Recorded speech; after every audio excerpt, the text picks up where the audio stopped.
Testing. Okay.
All right. Sorry, I purchased a snack and then could not for the life of me figure out where the heck I put it. Oh, also, I forgot to grab my water. 2 seconds. Mess.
Okay, only 6 points into agility.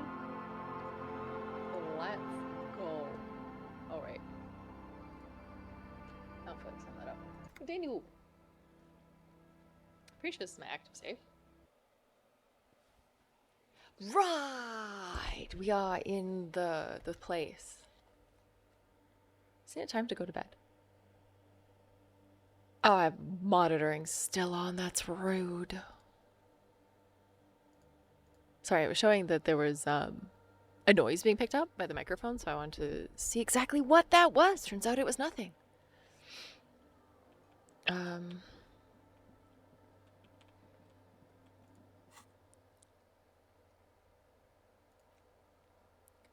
Reference talk about her friends. Maybe she'll open up later. After you set up the nightclub. I don't know if I want them to have the nightclub. I remember this lady not being too happy about it.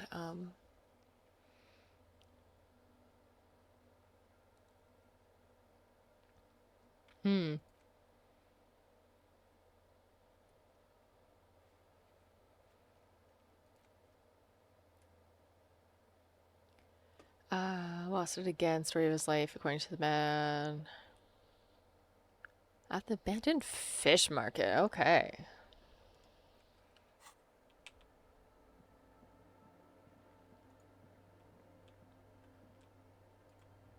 Let's go, superstar. Hello, Arachnid. Yes, definitely do that. But how are you, my friend? How are things? That occurred to me. Sorry. I do like having TTS open when I am feeling lazy, and I'm currently feeling incredibly lazy. What kind of build are you going to do if you play it again?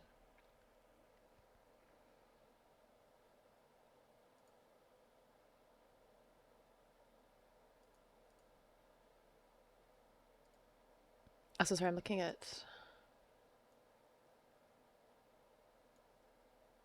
Hopefully that works. I don't know. I don't know how this works. Okay, continue. That's a good question about the build. I'm not sure. A dead phone, a smashed receiver, like someone hung up too hard.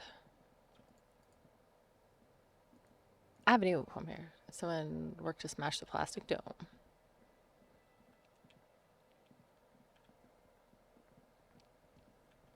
I must say, my build of 6 motors and nothing else is working out pretty good. Not gonna lie.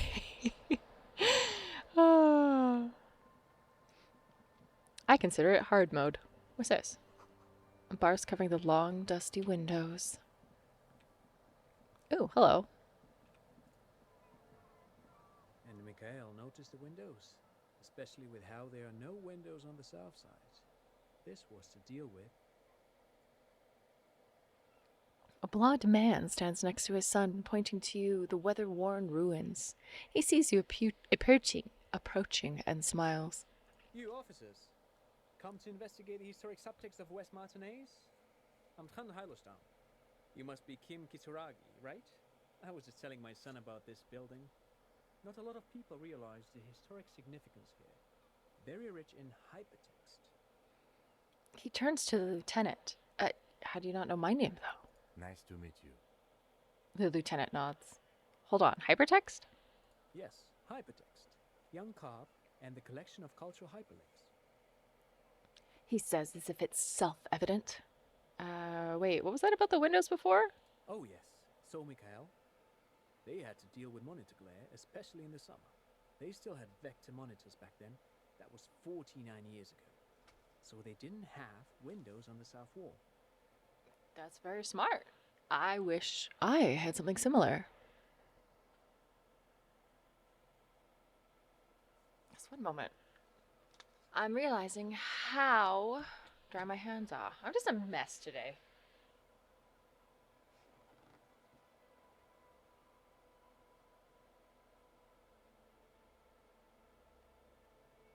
Anyway, I have to run. I have a lot to do tonight. Enjoy the game though.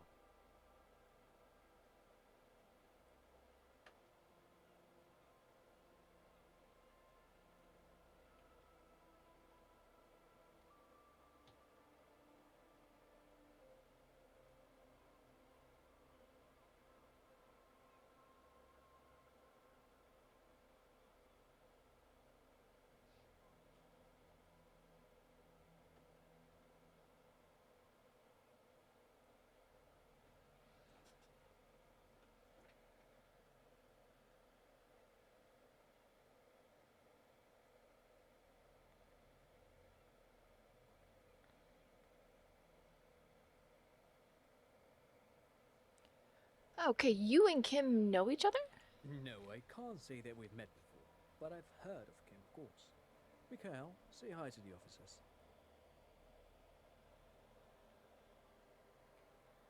He rests his hands on the boy's shoulder. The child stays hidden behind the hem of his father's coat, clutching his worm-themed coloring book. Mikhail's a little tired today. We spent all night trying to run Orbis on his radio computer. Have you heard of it? It's a programming language used in Grad. Quite tricky, but he wanted to play this Grad-made adventure program. We've been getting really into Worms lately. Oh, Vams. But I assume you're not here for giant worms when there are so many real things to see. Just as I was telling Mikhail before, this is where the Coalition landed in '08. We could be standing on what is the most interesting landmark in Revachol West. He points to the building again. What's so fascinating about an empty old building? Aha! But it's not just any empty old building. Oh? What not a lot of people know is this used to be the R&D department of Felt Electrical. And Felt, which now sells ink cartridges mostly, was once a top dog in the turn-of-the-century cybernetics group.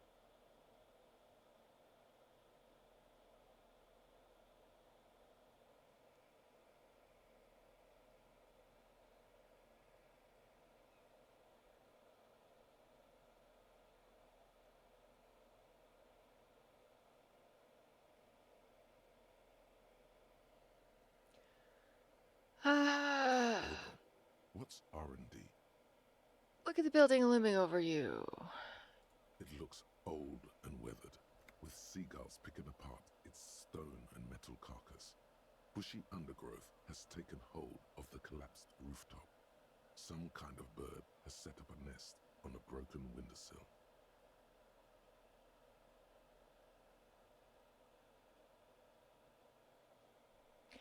Wait, what's in an R&D department? Apologies, it's an acronym for research and development. They don't use it anymore. He smiles brightly, laugh lines around his eyes. You're probably more familiar with RTD, Research and Technological Development. Maya Kalpa, you are not familiar with that one either. This man is a bookhead. I don't think I've ever heard of this Fled Electrical. That's not surprising. Only a vestigial ink cartridge and ferrotape manufacturer remains.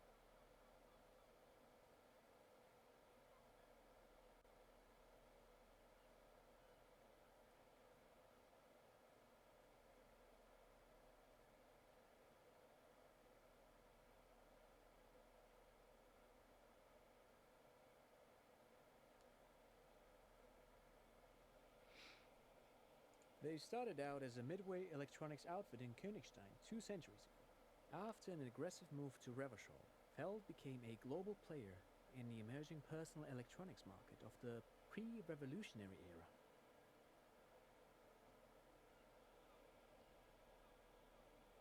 Still, Tricentennial was beating them in business machines. But Feld had an ace up their sleeve. Or should I say, they were developing an ace up their sleeve? I'm mixing my metaphors here. He gestures up towards the building. He grins. Or with a grin, I guess we could say.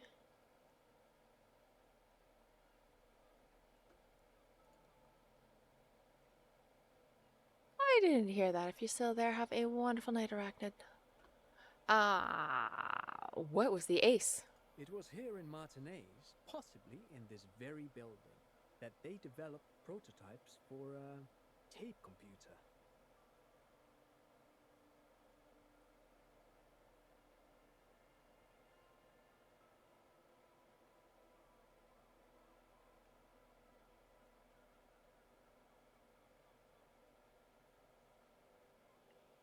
A tape computer? He pauses for effect. A tape computer? An elegant folding mechanism of rollers and Faraday ribbons, portable enough to be a take-it-home solution, revolutionizing business machines, possibly even bringing them to the average consumer. Which is a feat of engineering even today's giants, Rehm, ICN and ZAM, haven't achieved yet. He grins, admiring the sentence he just produced. He assumes something like a combat stance, facing the wind. What happened? Indeed. What? The revolution! The white wipes his nose on his sleeve. Unfortunately, their moonshot project never made it to the market. Feld's move to Revachol backfired. The revolutionary government liquefied their assets and expropriated those very advanced prototypes, possibly from this very building, or one of the adjacent ruins.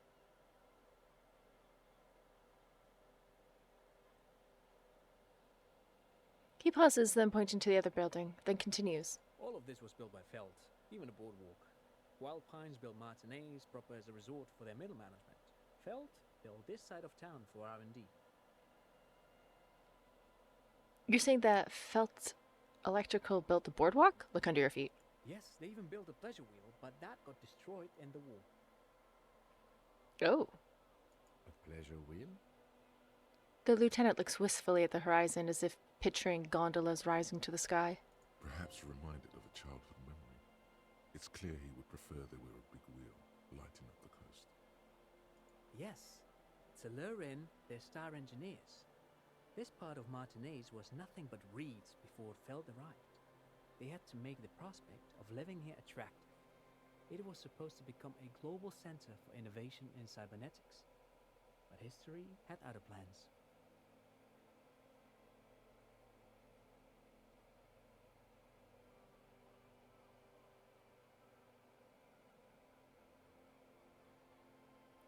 What happened to the engineers? The company people? Oh, I'm afraid it didn't end well for the boys. But this story is a bit too dark for little Mikhail here. Now, if you were to ask about tape computers...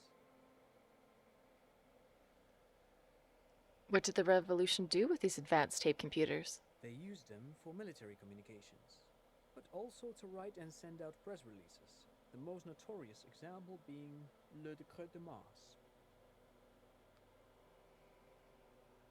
What was that? What's the Mars Decree? I mean the radio transmission sent out to news agencies and world governments by the newly created commune of Revachol on the 7th of March in the year 02. It's a beautiful piece of text, actually. A singer-songwriter I know, Charette, called it a love poem to Revachol on her political concept album, Bon Baiser dans ce Lind. You should read it. Every local library in Revachol stocks a copy of the decree. Are you gonna narrate it? Can you read it to me? I tried to get Mikhail to memorize it. Tried to. Someone was much too interested in Worms to be paying any attention.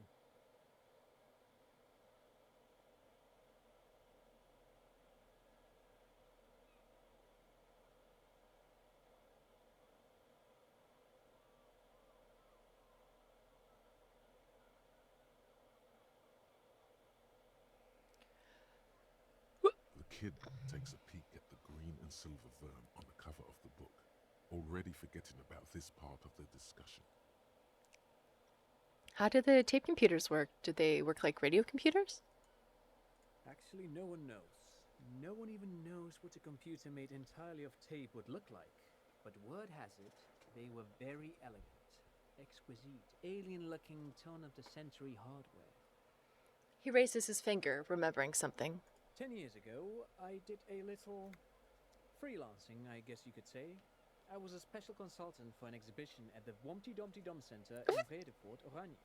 It raised the same questions, and we had lengthy discussions with Paul Ockerman, who was head curator at the time. This was before the twins Keith and Guy Juice joined the team, trying to... Wait, did he just say Wumpty Dumpty Dum Center? Thank you. What the hell is a Wumpty Dumpty Dum Center? And who the hell are Keith and Guy Juiced? Thank you. Okay, Wumpty Dumpty Dumpty Center. Paul Ackerman, Keith Guy. What are you talking about? The Wumpty Dumpty Dum Center for Contemporary Art. The exhibition itself drew on Lagerman's notion of memory, and so there were some parallels. That's why the head curator, Paul Ockerman, chose to...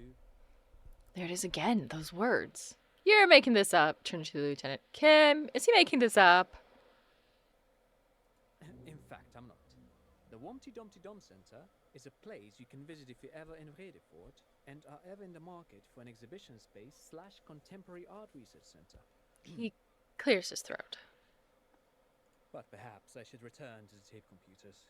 As I was saying, the device itself was very elegant, fragile even. One could write directly on the tape using a special chemical solution. The machine would then analyze the handwriting, perform operations, and project output onto a white screen. It was a beautiful, delicate thing.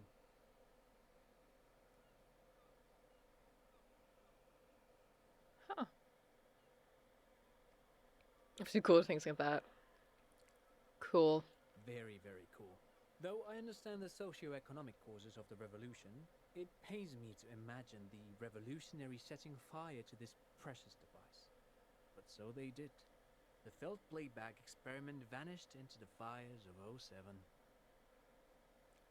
Wait, the what? Yes, the official name of the prototype. Some sources report it as the felt playback experience, but those are incorrect. Why did the revolutionaries destroy it? Who knows?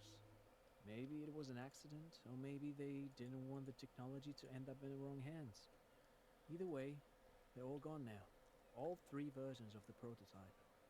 Nothing but debris and ashes remain inside that building. He takes a step back on the boardwalk. Takes a step back. The boardwalk creaks mournfully in the wind. I wanted to ask something else. But of course, what else? He smiles and ruffles his kid's head. I want to hear... No. You look like someone who has money. Do you have any money? I do have some money, yes, but that's not what's really important here. He brushes it off like it's nothing at all. Could I have some of that unimportant money then? I don't want your money. I just wanted to see whether my proving skills were working. Of course, detective. I wouldn't have assumed anything else. Matter of fact, He looks up again, playful shining in his eyes. I don't know if you're familiar with this, but the Vespertine Department of Justice has published a rather interesting paper on the criminal profiling in former socialist states. Have you read it? If not, then you definitely should. If not for tips and tricks, then just for theoretical curiosity. Anyway, that's just a little something that sprang to mind. He You were squeezes saying? his son's shoulder lightly. Forget it. They don't sell See. those kind of books at crime, romance, and biographies of famous people. It's Jace. How's it going? How's the convention? How are you doing, friend? Great. Thank you for all the interesting information. No, thanks to you for having me and little Mikhail here to pick your brain. A very interesting conversation indeed.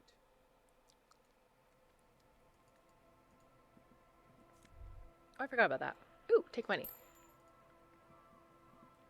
You see, a once bright mural I'm home towering now, above you. but the con was The fun. signage has peeled off over the years, but you can still make out Feld Electrical R&D. A slogan used to intertwine with the loops a long time ago. Now, only a shadow of peeled letters remains. It says, tomorrow is just a whisper away. Tomorrow is just a whisper away. Looks like tomorrow never came. The lieutenant raises the collar of his bomber jacket. Tomorrow is just a whisper away. Looks like tomorrow never came. The lieutenant raises the collar of his bomber jacket. Tomorrow is just a whisper away. Looks like tomorrow never came. The lieutenant raises the collar of his bomber jacket. Tomorrow is just a whisper away. Looks like tomorrow never came. The lieutenant raises the collar on his bomber jacket. Tomorrow is just a whisper away. Looks like tomorrow never came. Looks like tomorrow. Looks like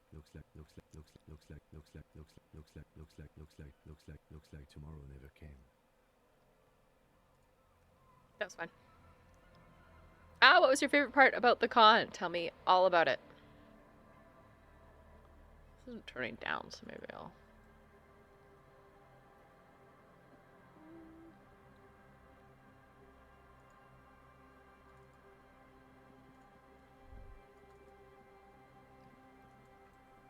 The remaining windows rattle from a strong gust of wind.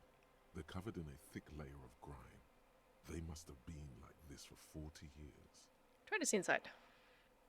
Dripping water falls from a high place.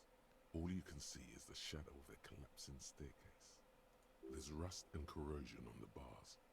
They're foaming with it. And a small layer of white salt from the sea. Lieutenant, can you make out what's inside? No. I won't even try. You know, He shakes his head. The windows rattle in their frames. He takes his glasses off.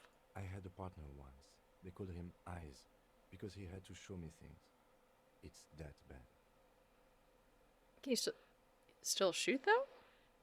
Well enough, actually. It's odd how that works. I'm no sharpshooter, but I pass my shooting courses 7 out of 10. Oh, Kim, I had no idea. His hands lead the way when it comes to that. And his shoulders. It's reflex.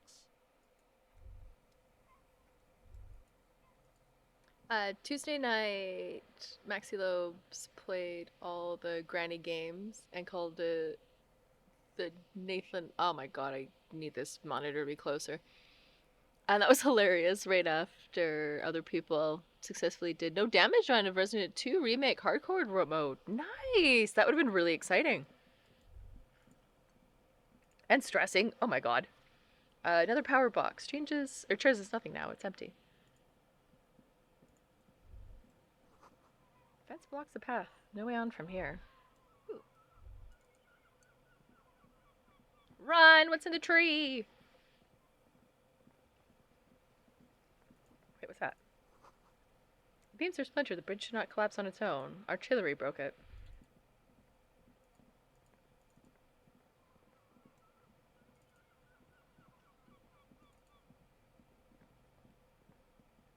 Oh, it's on the ground. I thought it was in the tree. These slog G-logs smell of ignition fluid. They still won't light up.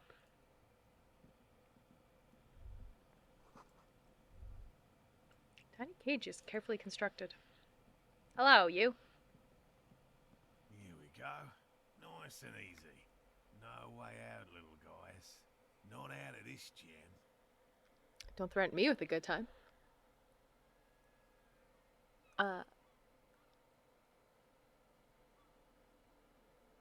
Despite being 2 a.m. when the Resident Evil run ended, the whole room was so hyped up. I bet. Oh my god, that would have been so exciting. There's a cylinder on the ground in which the man is arranging some netting. It looks like some kind of trap. He notices you. Who's there? Oh, the police. Hello, officers. Hello. His self-conscious enthusiasm renders his movements ungainly. He looks like your understanding of a scientist. Is that the police? Why are the police here? Oh, the cryptozoologist. We were looking for him. Don't worry, Gary. I'll handle it. You must be Morel. To what do I owe the pleasure? Lena sent me. She's been really worried about you and is waiting for you to get back. Of course. Thank you for passing along the message. That damn water lock is broken, and we can't go all the way around the 881. Yeah, that was me. I broke the water lock with my motor carriage. But it's fixed now. You can go back. You broke the water lock with a motor carriage. There was a billboard in the canal. Not a vehicle. It said Samaran Butter. No, see, I jumped over the canal in my motor carriage, tearing through the butter sign, which fell into the canal, blocking the gates. I used the pawn shop as a launch ramp. I guess you're right, it really was the sign's fault. Anyway, you can go back now. No, it was all me. I caused your delay, I'm sorry. But you can return. Yeah, like use the pawn shop as a launch ramp. Why? He spreads his arms in disbelief because I needed to drive into the ocean. Because I'm insane. It was an experiment to gauge the Caprice 40's aerial performance. I'm something of a gentleman scientist. I'm sorry, I don't know. I'm sorry, I don't know. Did he say we can go back now? Yes, Gary. We can go soon. If you see Lena, tell her I won't be long. He turns to you. Sir, your wife is waiting for you. I just have to do one more round. See if the Phasmid has taken the bait. Then we go in. He refastens a bit of netting that has come loose in the wind. His hands are large and weather-worn, but also used to delicate, precise work. Tell me about this phasmid you're looking for. Well, first of all, it's damn difficult to find, which is why we've been knee-deep in the reeds laying traps for it. What makes it so difficult to find? Good question.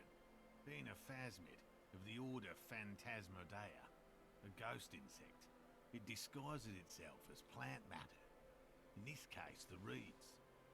Awful lot of reeds around, aren't there? Absolutely tons. He looks around. And I suspect it may have also developed other specialised techniques to protect itself from predators or scientists in our present case. What sort of specialized techniques would the phasmid be using to hide itself? It's my hypothesis that it has evolved certain electrochemical defences that allow it to interfere with animal perception, impeding pattern recognition, confusing the visual cortex. Fascinating. But I cannot describe how these defences work, much less how they evolved, without studying a live specimen. Okay. How big is this phasmid? I'm expecting it to be quite giant. One known species of phasmid, called the Megaphasmodea zoensis, is about the size of a grown man's forearm. So, Well. Alarming. Why are you so interested in this stick bug? It doesn't seem to be as colorful as some other cryptids I've heard about. typical rookie assumption. Thank you. Insects are much more sophisticated creatures than those unversed in zoology give them credit for. He flashes you a sideways smile. Even simply catching a glimpse of the Insulindian phasmid would be the apex of of any cryptozoologist's career. But to study it and its defences, find out how it stayed hidden so long. He shakes his head. Would be glory itself. Ah, yes. My main stat, electrochemistry. What have you discovered about it so far? Very little, I'm sorry to say. No one's ever captured a specimen, so all our information is based on first and third-hand accounts. So no one's ever found one? Not yet. That's what makes it a cryptid. He holds up an index finger. Just out of curiosity, if there's no proof of its existence, how do you know it's real? The lieutenant interjects. I know it's real. Oh. The cryptozoologist says, briskly enough that everyone seems to be taken aback by it. By which I mean, I've heard enough first-hand accounts to believe quite firmly that the Insulindian phasmid is more than mere superstition. He's gathering himself. Lena said there's been sightings of it here in Martinique. Yes, the most recent sighting was by a couple of teenagers along the coast here. That's what brought us to Martinez specifically. It's the first credible sighting in several decades. Admittedly, it's an unusual location for this species, but with all the sewage runoff upstream, it probably doesn't matter much anymore. Maybe the phasmid has died out? I have to resist the thought. Such an extraordinary creature is doubtlessly highly resilient. After all, it's generally conditions. Wouldn't that be nice? Why did the stream go down? What is happening with the internet? Shouldn't say that. Maybe that's a downed cable. Man, my neck hurts.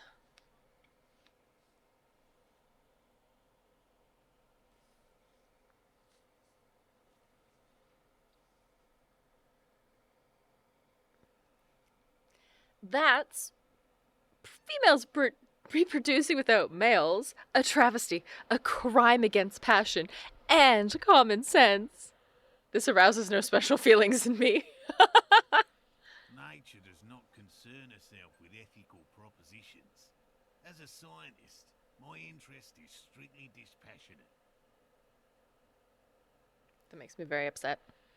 There's nothing dispassionate about the way he talks about the insect. I need but a moment. I just need to grab some laundry. Can watch the rain for just a moment. Time isn't going right. Hopefully not.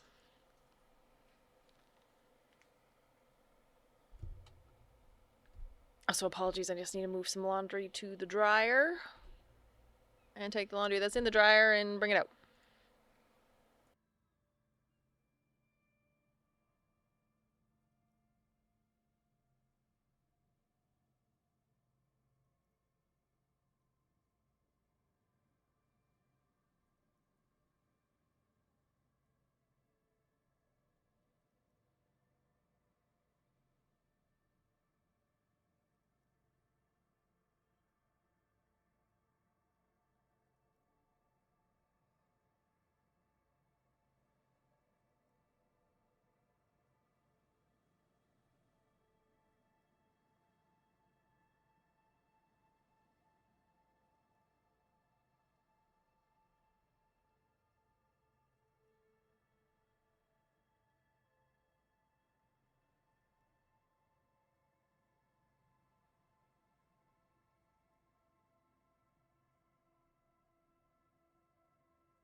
2001. No, I was just away. Ow. Sorry, I hit the microphone. Was grabbing some laundry. Which the stupid dryers here. You'd think for like $2 they'd actually fucking dry what you put in them. And it's not like I overfilled it. I made sure not to. But still, nothing was coming out dry. Really kind of irritating. I know you sound like a bot.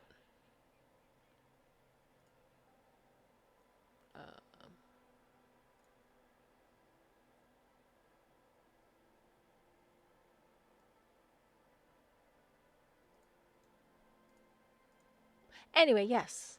I hope you are well. Tell me more about these traps. Well, they may not look impressive, but Lena designed them quite cleverly, so I'm sure they'll do the trick. He points to the cage of meshed wiring on the ground. Lena decide? How did he pronounce it?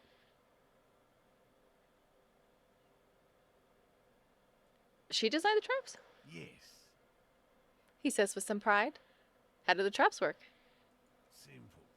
Attracted by the locusts, the phasmid crawls down the funnel Einzodar and, just rejoined having the eaten corpse its machine for fill, can 23 get months back less out. than 3. Game dialogue is quiet.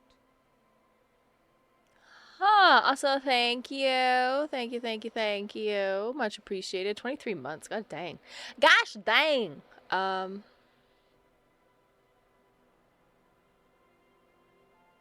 How do this button? Ah, there we are. Options. Has work.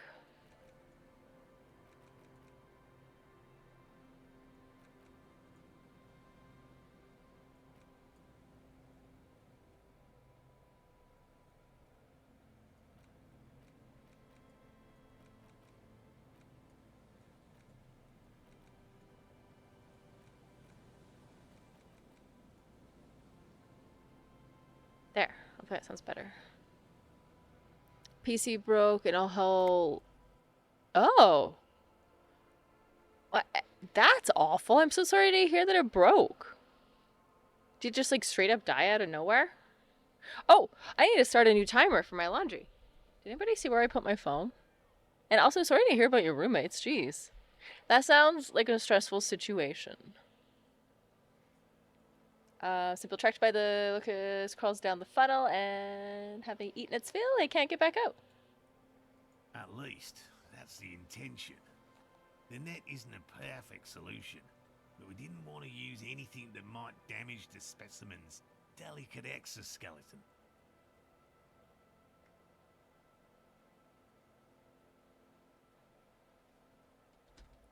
What are you using as bait? A locust? Locusts. Nearly all known phasmids are herbivores, of course. But we've hypothesized that the Insulindian phasmid might occasionally prey on other insects. Oh, morbid. He gestures towards the trap. Inside the traps, a number of locusts crawl and tumble over one another in a tiny, chittering swarm. What will you do if these traps don't work? They'll work, I assure you. The predatory hypothesis, using locusts as bait, accounts for the failure of previous efforts by other teams, which use plants. We have given this some thought. How much thought? The traps do seem to be deftly and thoughtfully constructed. It's clear the cryptozoologist's wife knows what she's doing. She was a pretty cool lady. Let me ask you about something else. Yes. What? Lena seems pretty eager for you to return. And I'm eager to return to her, I assure you. But I can't leave before we finish with these traps. My wife understands that just as well as anyone. He looks south, where Lena would be. Oh, you got this game! Oh, it's so much fun. Yeah, I can't wait to see you play it. I do recommend using all your points, so be careful not to accidentally go forward. Come on, Morel. We've been soaking out here for days. It's time to go back. And leave the traps? Absolutely not. I won't let Lena down. He yells in response. Come on, she wants us back. I'm soaked up to my nuts over here. We'll both catch reed crabs if we don't dry out soon. Ew. Won't let Lena down? Sounds like the cryptozoologist's wife shares a special connection to the Phasmid somehow. I didn't know the Phasmid was so important to Lena. Of course it's important to her. She's seen it. A verified sighting, on record. One of only 4 this century, and it's hers. She's seen it? Really? She sighted the Phasmid? She didn't tell me about that. Yes, that's how we first came to know one another, in fact. But that's her story to tell, not mine. He coughs, then continues. Suffice to say, it's long been our dream to find proof of the Insulindian Phasmid together. I can't abandon course now. Another cough, into his fist this time. Sounds like he might be getting the plague. Maybe you could go back to the whirling to warm up. Come back to check on the traps later? No. The traps need to be monitored on a regular schedule. What would we do if the Phasmid were to starve while we were sipping tea at the hostel?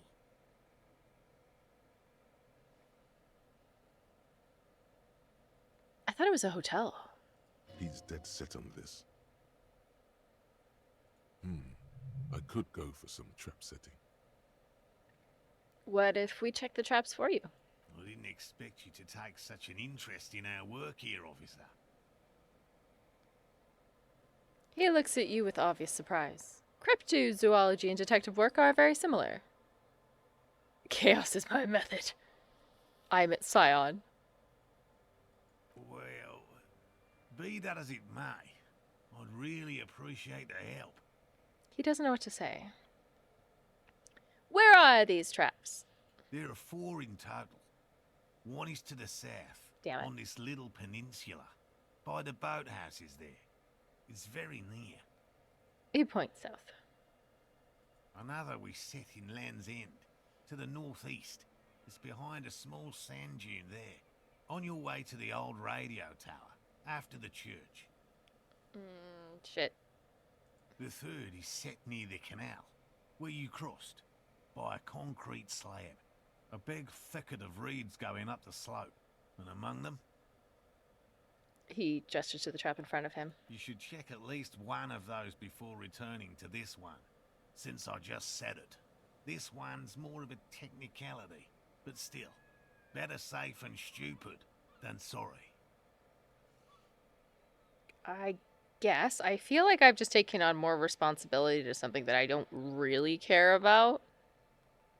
But I guess Lena was really nice, and I thought she was a sweetheart, so maybe we will continue. That seems like a lot. Do we really have time for this extracurricular venture? No. The pursuit of knowledge is its own. What, you aren't having fun? Even relative to examining a week-old corpse, I'm not sure mucking about in the reeds qualifies as fun. But have it your way, detective. Yay! What do I do if there's a Phasmid in one of these traps? Bring it to me at once. Just make sure the trap is closed tight. What if I encounter the Phasmid in the wild? That's highly unlikely, officer. But in the event you do, I'll spray you with a pheromone mixture I developed. Oh, he takes out a small white spray can. It's made of musk and research chemicals. The pheromone should attract the insect to you, or at least prevent it from bolting at the sight of you. It's quite potent. Will last you about a week. Lay it on me, thick. Present your armpit. He doses you with an odd-smelling spray, a double helping as you present your other armpit, then gives you a satisfied nod. I hope you're not buying this. He dispenses it without letting you touch the canister, so it would be precious like holy water. The lieutenant wrinkles his nose. It is precious. A single dose cost me 50 real to develop. Not that I expect you to understand self-financing one's own research. He looks at the lieutenant with disdain, then puts the spray back in his pocket. I'm ready. Let's get to it. Right. Which means you two can pack up and go back to the Whirling. Oh, aren't we as sweethearts? Whatever he thinks about this detour, it's clear that these men are exhausted and in need of assistance. Finally, someone's talking sense. Thank you for your help. Gary and I will start breaking down camp. If you have any more questions, now's the time to ask. We'll be gone once you get to it. What about his eager-to-leave friend Gary there? Talk to him too, perhaps. How did you become a cryptozoologist? Can anyone else hear the game now, or is just these shitty headphones? It's showing as it's playing. I've just always liked animals and puzzles. Searching for cryptids is a bit of both.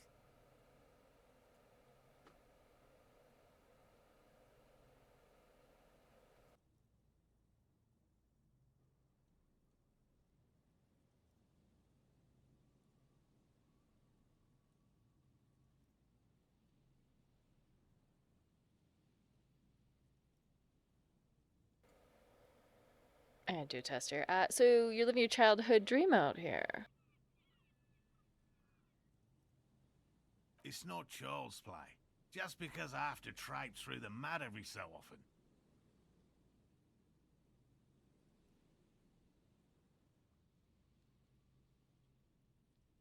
His eyes narrow. Can you hear that? She's just...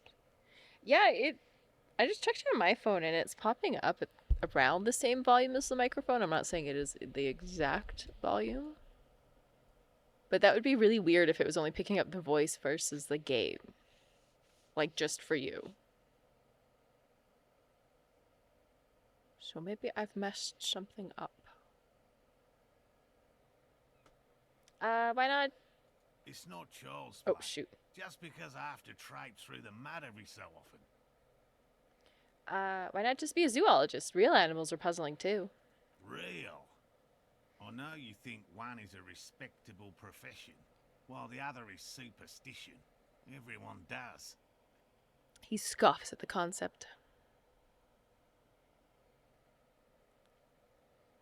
I don't know, it's a profession just like any other. Honestly, being a cryptozoologist trumps most other garbage I've seen people do. Cryptozoology just seemed like a lot of wishful thinking.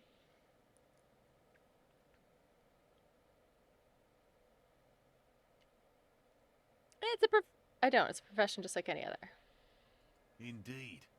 My methods do not differ from other scientists. I simply draw upon a wider variety of evidence. And I have more hope that something truly surprising might happen. And has anything truly surprising ever happened to you? No, as I said, I have yet to catch a cryptid, although I have come close. Close enough to keep trying. Oh, he's read something different. I think it's the second time now. I've yet to catch a cryptid, if that's what you're getting at, but I have come close. Interesting. Something for later, this close call. So what kind of evidence do you use? Everything from forgotten regional lore to newspaper accounts, like the one that brought us here, to look for the Phasmid. I keep a very open mind. So you've never discovered a cryptid? No. Very few cryptids are ever discovered, and not for a lack of trying. To stay hidden is a cryptid's primary quality. It's even in the name, cryptid. So how many cryptids have been found? Oops, sorry. Of the list of cryptids kept by the Cryptozoological Society of Chemnee, which is 4,082 items long, about 2,000 have been confirmed as hoaxes. Oh. 2 are categorized as confirmed discoveries. The rest are in differing stages of discovery, refutation, and data collection. Only 2 have been proven to be real? Yes, the Chateau Quan forest pygmy, who turned out to be an extinct species of primate, and a cave salamander from Hugo Grad, who is, honestly, quite unremarkable. It's in a zoo somewhere. We cryptozoologists are brutally honest with ourselves, more so even than the public. With cryptids, most cryptids are hoaxes or they are never found. That does not mean we should stop searching. 2 out of 4,000 is not even 1%, not approvingly. Then the Phasmid will be the third. I don't even know what to say, that's a small number of discoveries. Yeah. Then the Phasmid will be the third. Indeed. If our expedition is successful, every paper in the world will report on it. From Revachol to Dushantu. It will be a zoological miracle. Douche. He does not smile. He looks you in the eye, a forceful gaze. Thanks for explaining that. Now about something else. Yes? Let's talk about specific cryptids. Alright. What cryptids precisely? I usually discuss these things with specialists, so I don't know what. What cryptid did you almost catch? You said before that you almost caught one. A willow person. It's a long story. One non-specialist would find rather dull. What are willow people? They're not people, really. Some argue they aren't really animals, as they seem to have evolved directly from trees. He says in a self-explanatory, everyday manner. They're very, very thin, almost flat in fact, and can camouflage themselves easily, wrapping themselves around trees and blending in with the tree bark. In that way, they're not too dissimilar from the Phasmid we're looking for here. So I may have seen one of these willow people without knowing it? You probably have. How did you almost catch one? Gary and I painted an entire grove's worth of trees in slow-drying paint. It was a bright lavender colour. I was hoping one of the willow people would get paint on it and not be able to camouflage itself.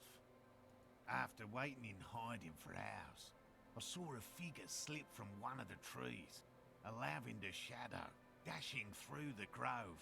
And then? I chased it with a net. Not very elegant. You can't be elegant in the field. And, well, it was faster than me. A lavender shadow. He smirks. I know you think we were snacking on funny mushrooms. It's easier to mock someone than to admit that the world might be more interesting than you've imagined. Furthermore, I'm not saying it was a confirmed sighting. I'm painfully aware of what goes into verifying such things. There is a serious possibility that I saw a squirrel or a trick of the light. I am my own harshest critic. And then the sighting of the Phasmid? Is that... Confirmed. It's 100% verified and meets all the standards of an authentic cryptid sighting. He replies quickly. I know about the most dangerous cryptid, the Gnome of Jeroma. Formerly the most dangerous, yes. Oh. But do you know the most dangerous living cryptid? I can try to guess. Believe me, you won't guess it. You either know or you don't. He cracks his hat and says, as if it's the most sensible thing in the world. The most dangerous cryptid is a carnivorous ruminant, known colloquially as the dread moose. Ooh, the dread moose? Yes, the dread moose subsists entirely on flesh. It has even been known to dig up fresh graves in search of sustenance. Hold on. Does it also attack people? Human remains have been found deep in the forest, torn apart, then trampled into the mulch by large hooves. Infer from that what you will. Okay, but what does the dread moose look like? Just like an ordinary Arden moose. Then how can you tell if it's an ordinary or dread kind? You can't. That's what makes it so dreadful and hard to identify. I'm not completely sure about this dread moose. I'm 100% behind the dread moose. I utterly believe it exists. Of course you do. Thanks. The bodies found in the forest are just one piece of physical evidence. There's more. Sightings in Vasa, reaching back 4 centuries. But, of course, nothing satiates the skepticism of. A detective. Pardon me, I did not wish to seek conflict. It's simply my training to question things. He finishes his sentence for him. Then his tone turned surprisingly mild. Understood, Lieutenant. The man tips his hat slightly, then looks at you. Just tell me about a cool cryptid. Any cryptid. No offense, officer, but I'm not much of a pedagogue. I don't know what I would have done if Lena hadn't persuaded me to go back to field research. You should ask her if you want interesting stories. Me? not a people person, unless you haven't noticed. And I don't make a good lecturer. My strength lies in field work and persistence. He brushes a strand of hair from his eye. This is a gruff man who's been ridiculed too many times to feel comfortable talking about what's dearest to his heart. It's in his shoulders. His face is everything. Everything. Yeah, sorry, I'm watching the audio panels here, and it does seem like the game game is still a little quiet. I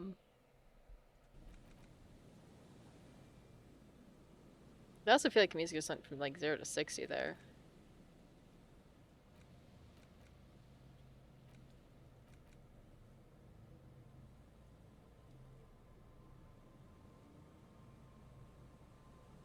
Okay, let's try that.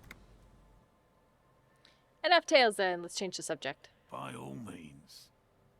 He claps my wife's mouth. I'll get going. You, other person. Hello, I'm Gary. Very generous of you to help us out, officer. Hello, Gary. Yellow man. I mean, officer. Capped? You mean like the little bar that goes up and down? I have it capped just before the red, like I do the audio. The microphone. Filters. I guess maybe I could put a gain on it?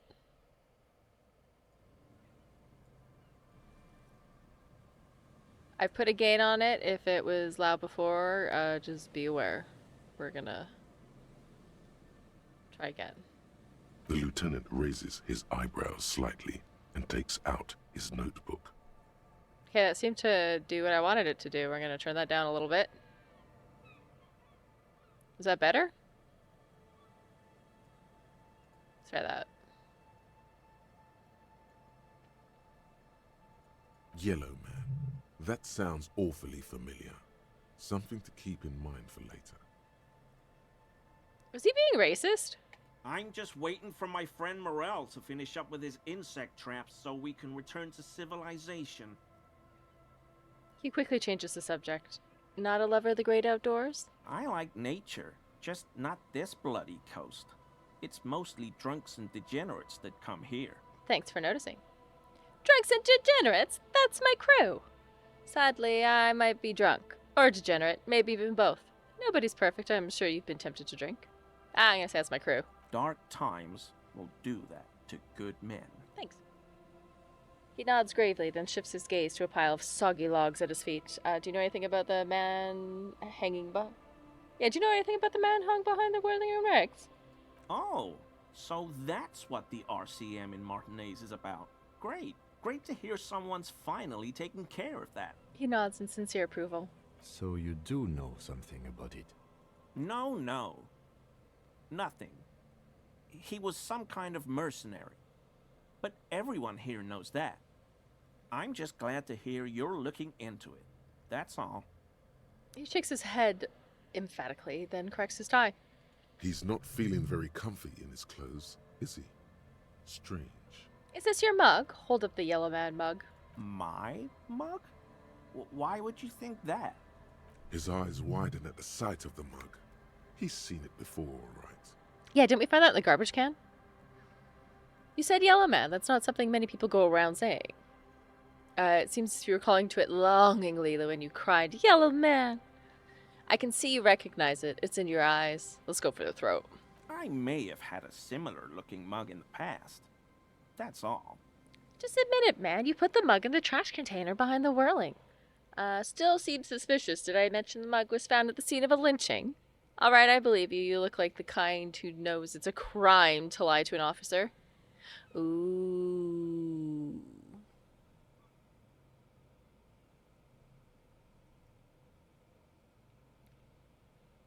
Let's play it cool. We'll play it cool. Okay, I admit it.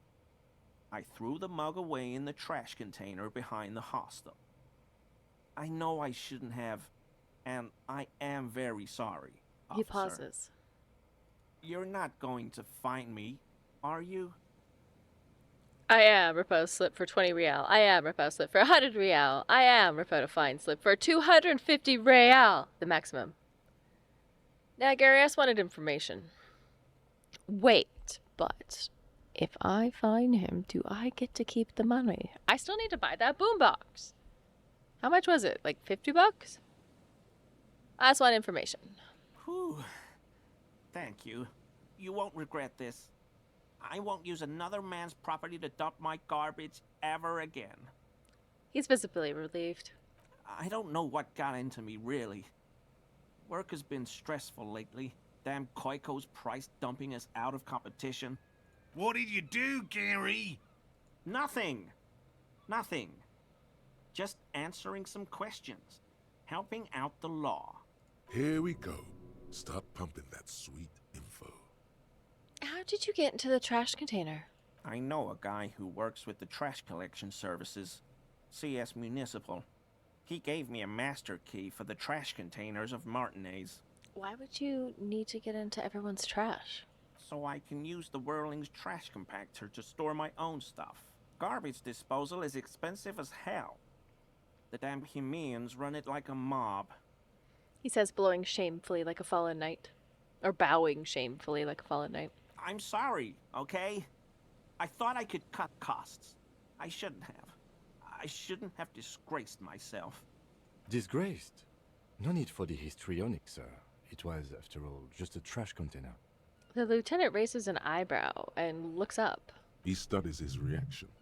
Gary doesn't answer. Gary, did you put the clothes of a murder victim, the man who was hung behind the whirling in rags, into the trash container? Officer, please. Let me explain. It's not like that. He raises both hands.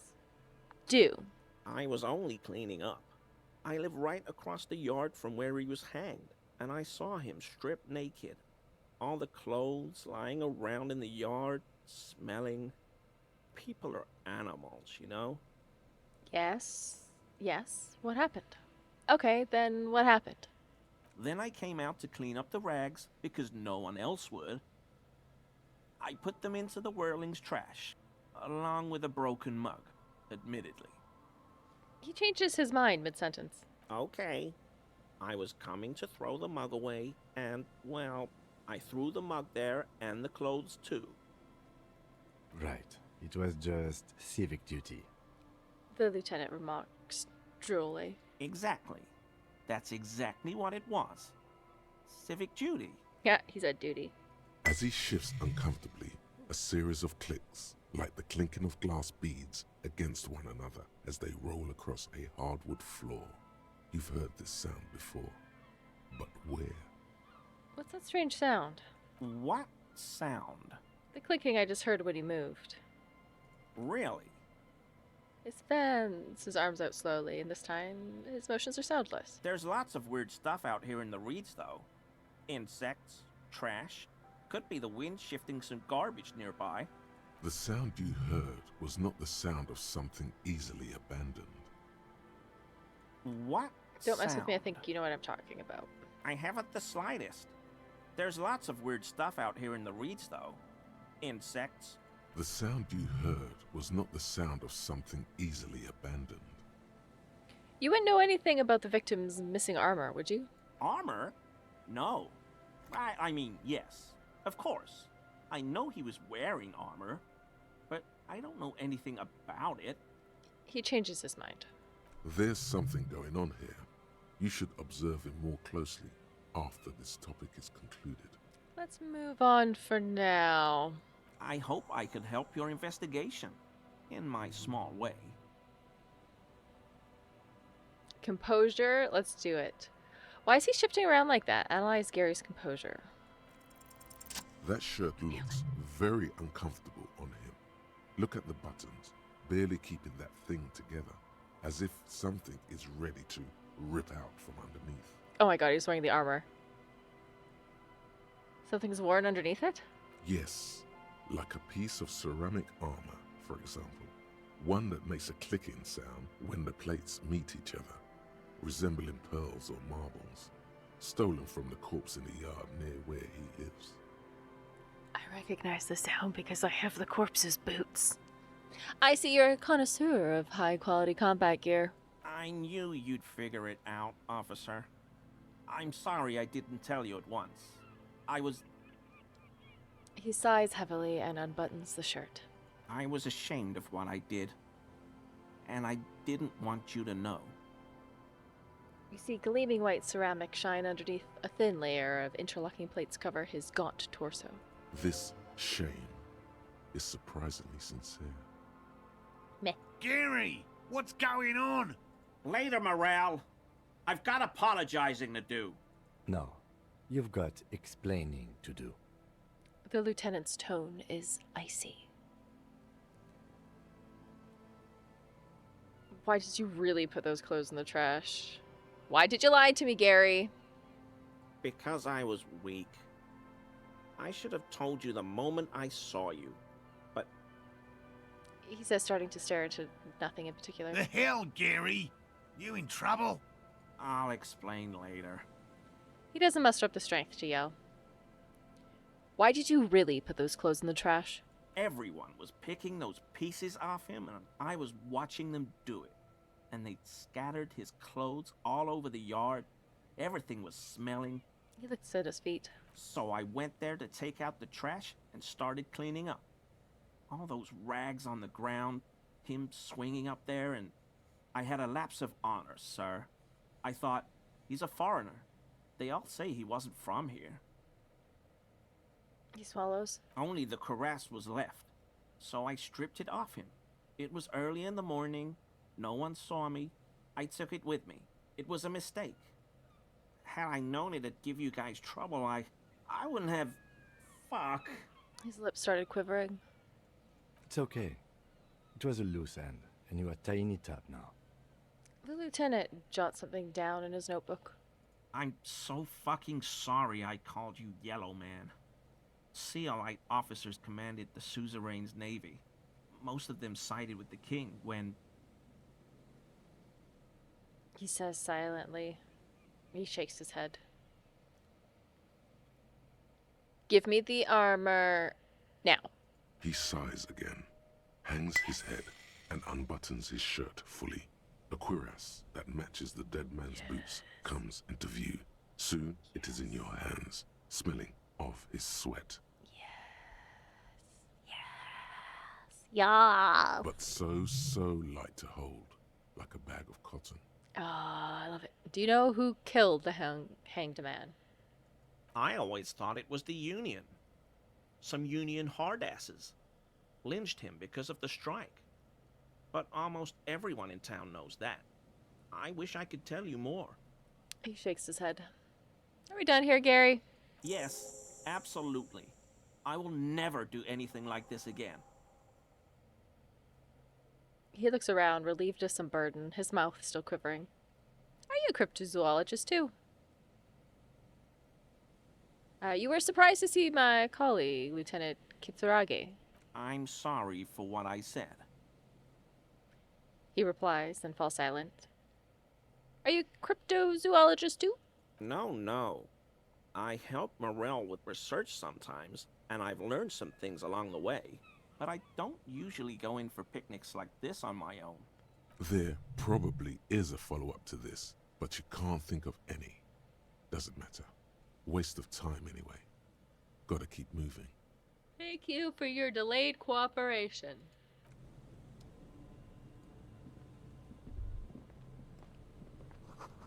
These military blockades are riddled with bullet holes, crumbling.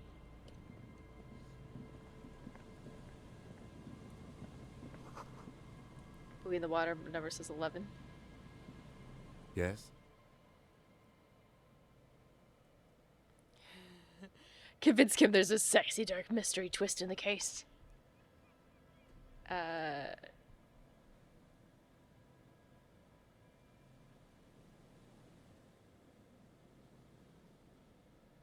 the way Chucky Mary tried. Okay, let's convince him there's a sexy dark secret. Only banal things strike you. Damn. At the core, you're a very banal person with a very small soul.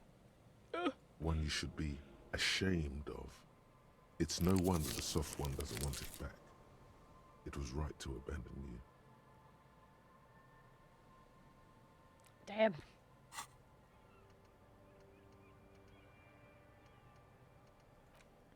It's a Wednesday evening, and something hideously is underway. You've gathered beneath the building roof of an oddly shaped trophy building, sitting. Wonder Twins, Gary and Keith Juice stars. What the heck?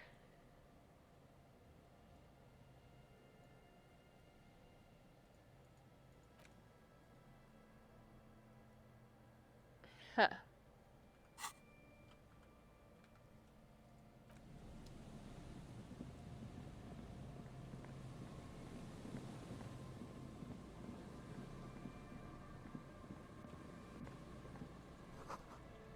No boat in the boathouse today. Oh. Look at all this stuff. Keep forgetting to right click. Money, we'll take.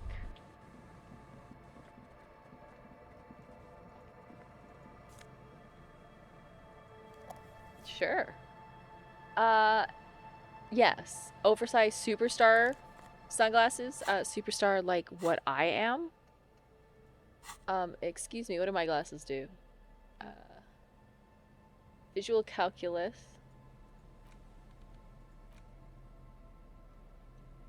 Dazzling reflexes. Let's do it. Pain threshold. Okay. I'm gonna get myself that full set. Look how cool we are. Hell yeah. I guess the only hat I have. Yeah, because I gave the lady my other one. I don't know what visual calculus does. Intellect base. And what the heck does this give me? Oh. I can sneak around. Oh. There's a trap in the reeds at your feet. Looks like the same one you saw Morel set before. Behind you, the ruins of a residential building rise over the reeds, shielding them from the wind. The reeds rustle confidently. Locusts are crawling around in the trap, confused but uneaten. You see no carnivorous reed phasmid gorging on them. Big surprise. Anyway, 1 down, 3 to go. The lieutenant grins mirthlessly. Damn, I was hoping there would be one in the first one. No need to grin. I'm not expecting to find anything. I'm helping some citizens get some fresh air. And getting some fresh air. I meant no offense, just... The lieutenant doesn't know how to finish the sentence. He looks at you, putting the trap back on the ground.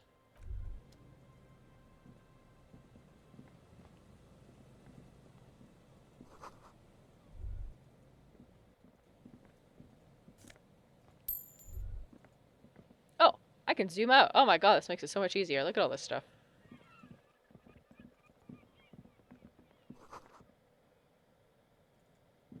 Ancient paint peeling off the roof of this A bench. scattering of bullet holes is spread across the cracked wall, reaching from one corner to the other. Look, Kim, even more bullet holes. Something's definitely going on down here. Correct. The density of the bullet holes is unusual. Even in a general average bullet hole frequency in Martinez sense. Grim affairs. The lieutenant examines the wall closely. Meaning, this is a lot of bullet holes. Looks like fully automatic rifle fire. Something you don't see these days. He brushes the wall with his hand. Why not? The manufacturing and sale of automatic rifles was curtailed after the revolution. The destructive power of such tools proved to be too much. We do need to retain some humanity in this world. Okay, visual calculus. We're not gonna walk away. What I'm gonna do is I'm gonna see if I have anything with visual calculus.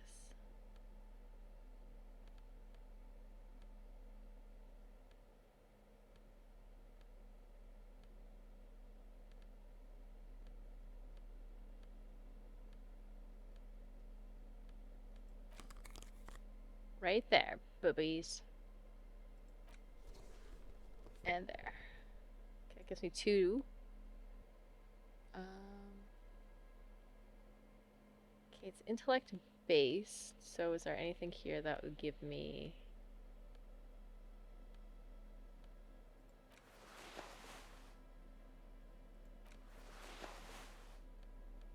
intellect?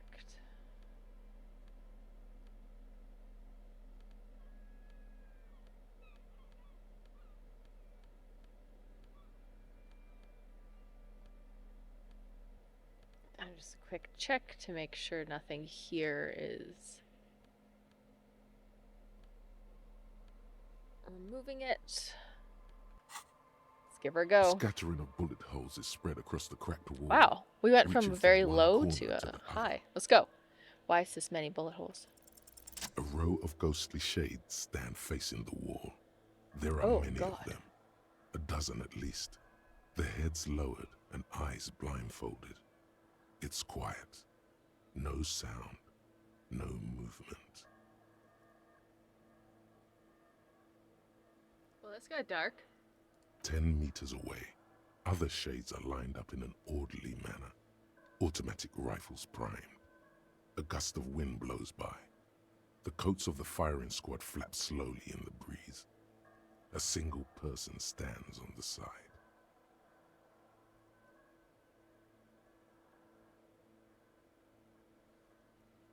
A long time has passed since the moment of this fusillading. Rain and brine have since washed all the blood away. Not a trace remains. What is this? The abundance of bullet holes leads to 2 options. Either an inordinate amount of executions were performed here, or they did not use a conscience round, where only one soldier has the loaded rifle. Looks like this was a mass execution with everyone fully armed. Look at the people against the wall. A host of men, probably in everyday clothes, ragged from the conflict and covered in dust. They were not sitting, a common practice for executions in some nations, as demonstrated by the height level of the bullet holes. They stand, facing the wall. It's impossible to discern any details about their personality or background. Is this what it's like if I have high logic in the game? I think maybe in my next run I will do a very smart lug. So like really high strength and logic. Ordinary people, familiar, each and every one of them. Who were they? Leeches, fleas, and thieves, all the freeloader scum living off the hard work of others. Such is your belief. Maybe you should change it. They were praying, screaming. Look at the line of soldiers. 7 men in combat uniforms and dark coats, holding automatic rifles aimed at the people. Soldiers from some side, but from which one? Look at the person standing on the side. The commandant, the one Sorry. who gives the order. Machine gun fire crackling through the air, the lights of the muzzle flashes dancing on his face. Kim, who was who in this execution? I don't know. I don't know who died here, lined up beside that horrible wall. It could have been any of the parties involved in the revolution. At first, the lieutenant doesn't say a word. He just stares at the wall. He then finally said that. Perhaps the ones executed here were the loyalist conservatives, killed by the communists at the start of the Civil War. Or it could have been the communists, put to death during the last stretch of the conflict by the coalition forces. What if it was Flood personnel, their assets being seized by the revolutionists? Another likely scenario. The lieutenant nods. Or maybe. What about people from the coalition, the so-called moralists? Yeah, it's very unlikely the coalition forces were the ones who died here. They were always the last ones against the wall. To be honest, if a coalition member was anyone in this situation, it was a commandant, the superior giving the orders. Goodbye, wall. A cold sea wind blows away the figures. Well, that was dark. Let's put back on our normal clothes and not do that again.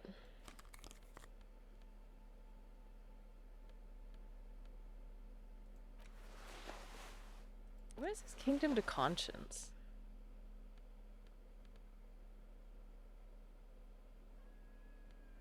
I don't understand that.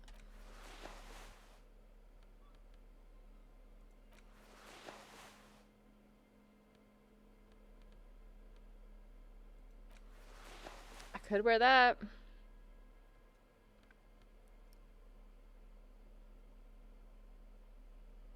Cop culture.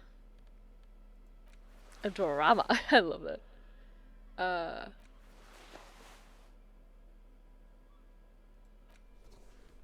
Do kind of like that. What was Shivers do?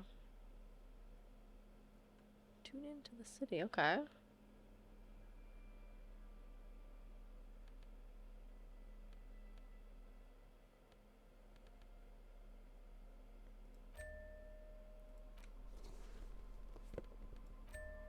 I guess just the sound of putting that on.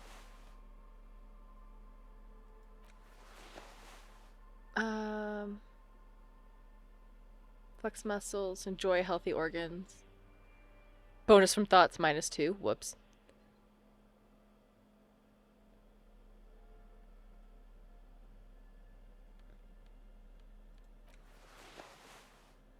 What are my gloves?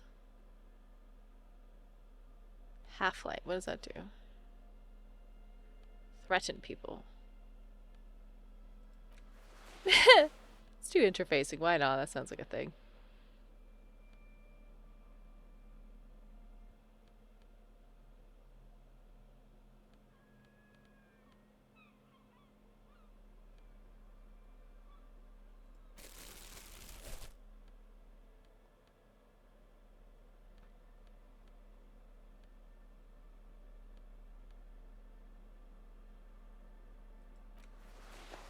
I'm digging this look so far.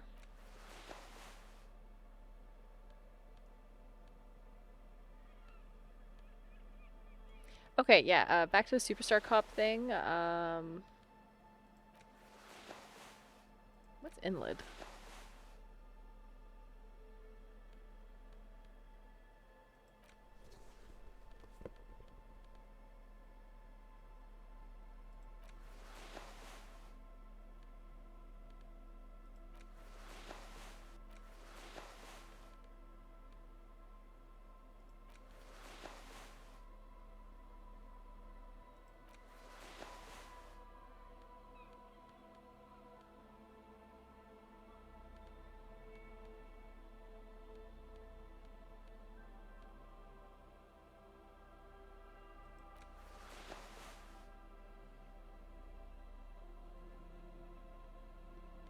Perfect.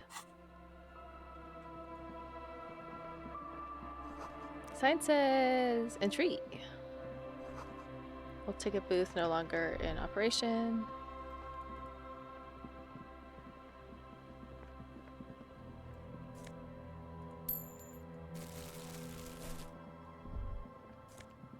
Voice. Money, money, money, money. Guess we should get Kim back to sleep. Door is not only barred shut, it is inaccessible.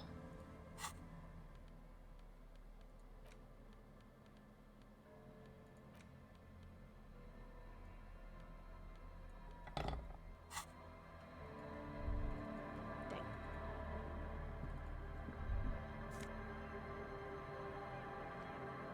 What is that?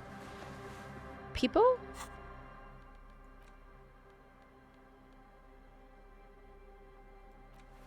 Oh my god, yes.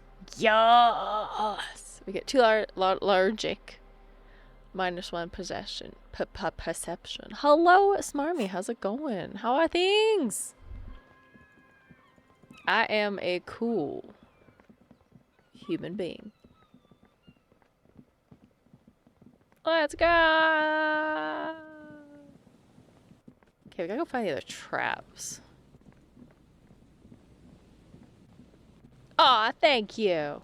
I seem to think so. They said to check this one last, but let's go. This is the trap Morel just set. Checking it over, he said, is just a technicality. But Look around. the reeds hiss and shake in the darkness that has settled over the abandoned camp. It's good the cryptozoologists left. This isn't a very cozy place to stay night after night. The later it gets, the colder. Remnants of the camp can still be seen in the sand. The fire that's gone out. You feel strange, somehow. Reach for the trap. This trap is also full of panicked locusts. No sign of any cryptozoological beast inside. Dang. Another empty trap. The lieutenant makes a note, more out of habit than duty. Let's keep going. The next one has to be the lucky one. Are you enjoying the cardio, Lieutenant? Again, I want to make absolutely clear, I don't really believe in the Phasmids exist, okay? No, the next one's going to be the lucky one. Yep. The next one has a crab trapped in it. These are just crab traps, you do realize. He raises his collar. It's windy. It'll be great. Oh, wait. Yeah, what's going on up here?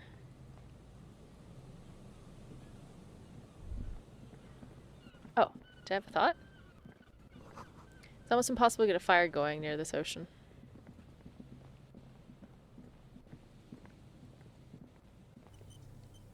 Don't run up here. Run, my dear boy, run! Then we will click the box.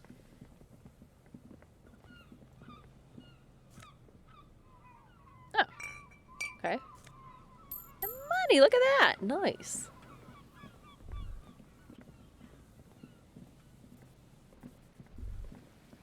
But yes, Smarms, how's it going? How you doing, friend? We must all gather around and play the movie game again someday. It was funny. A metal payphone under a yellow plastic dome. You could use it to call someone, unless you're out of change. Yes. Pick up the headset. Headset. You hear the tone. The machine is inoperable. Put 10 cents and dial a random number. 00524031155. Gage's doing a little bit of work from home tonight. Ew. Condolences on the work from home. I will definitely be keeping an eye out for when you stream it and do more than just lurk silently. Yeah, I played it with some IRL friends because we had a little mini game night. Which was really fun. Especially because usually when we do like a couples game night, Soda and I are long distance, so it's nice to be able to to be a couple in person kind of thing. And be distance with everybody else. That's fine. Anyway, it was a huge hit. They loved it as well. So it's like a really freaking fun game. Okay, let's dial a random number. Calling. Still calling. This feels wrong. Should you be doing this? Yes. End of tone. Someone picks up. I'm scared. Pierre, is that you, Pierre? The voice is female and sounds 100 years old. Say you're not Pierre. That seems like a better idea. You don't know why. It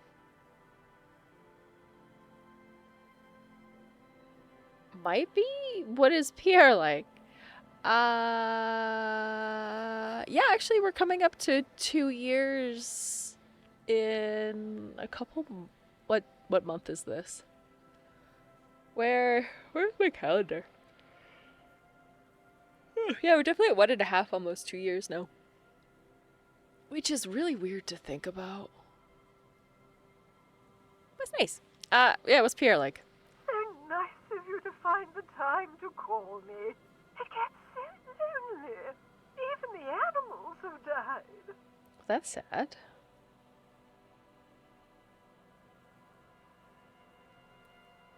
What kind of pets did you have? Are you sure you're Pierre? Your voice, it's different. There. Chrysanthemum. Ooh, a flower. Ah, well, I don't remember then. Sorry, I was just looking through my calendar, because on my other phone I have it written down.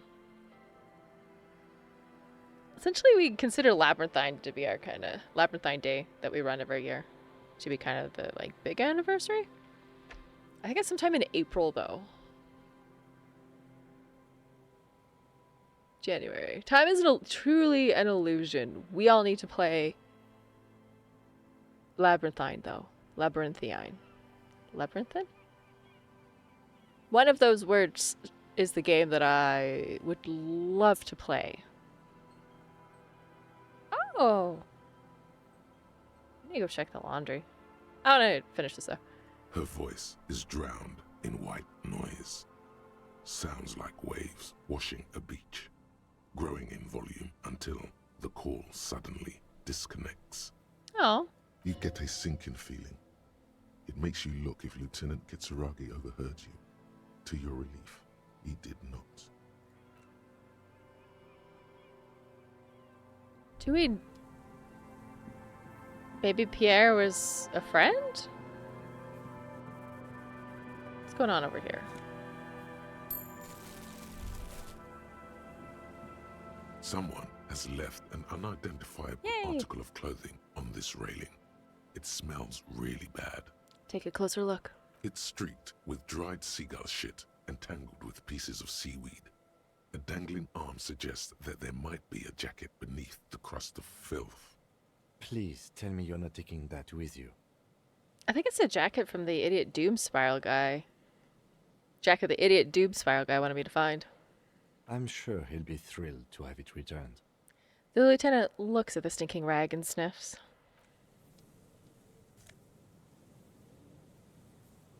Use the interact button in inventory to inspect the item. Oh, I forgot I had all this stuff.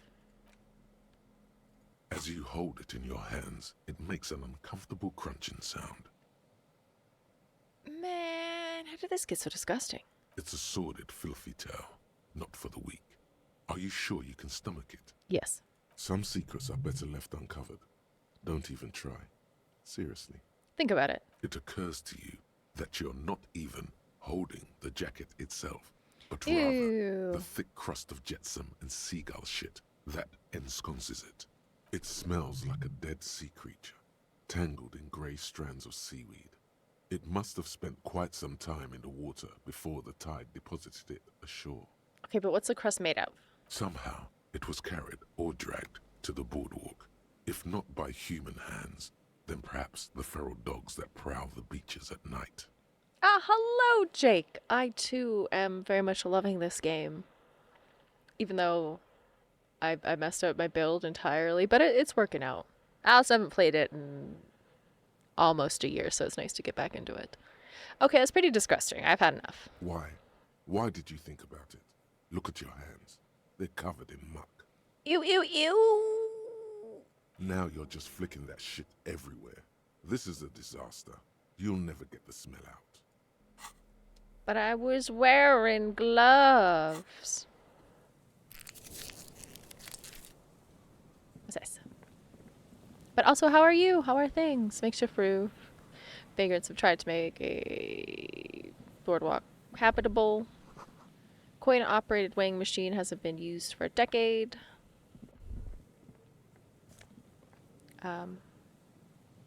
Yes? Painted the tarp red. Water drips from it. What's the blue mean? Oh, postcard. This one has hell written on the back. It could not be further from the truth. The boom years and corner of the nice district of Revachol West, enjoying a sun-drenched day. The tall and handsome buildings rise from the riverside, steel and iron, yellow limestone, with a cloud shadow sliding across the other facades. What's my new glasses look like? I get double to encyclopedia. Boy, howdy, am I cool. Let's wear sports pants. I think this look way cooler. I don't want Kim to know that I stole the dead man's shoes, though. So we'll keep that off, maybe, for now. Things are real good. Oh, man. I know, right? They are quite exciting. Ooh, money. Get it, get it, get it. I can't remember what time you're supposed to go to bed at, but I feel like I should be going to bed soon. Wine canister open and empty. Ooh, there's a person here. Koi, been out of order for years. Stop messing with the koi in view and hold on to something. The wind is so strong. The smell. It's awful and familiar. Is that guy dead?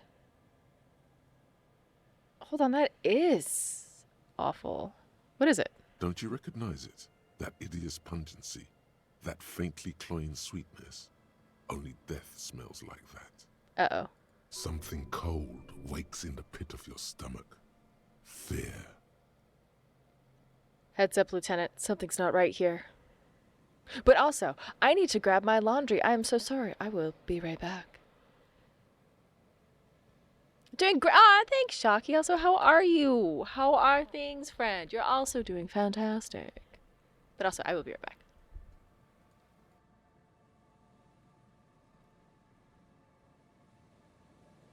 Also, let's all hope that the bed sheets that I washed are dry, because they didn't dry in the dryer, so I was hanging them up, and I really would like to be able to make the bed before, like, I'm really tired and want to go to sleep.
Okay, so admittedly, I'm being a little bit of a dick.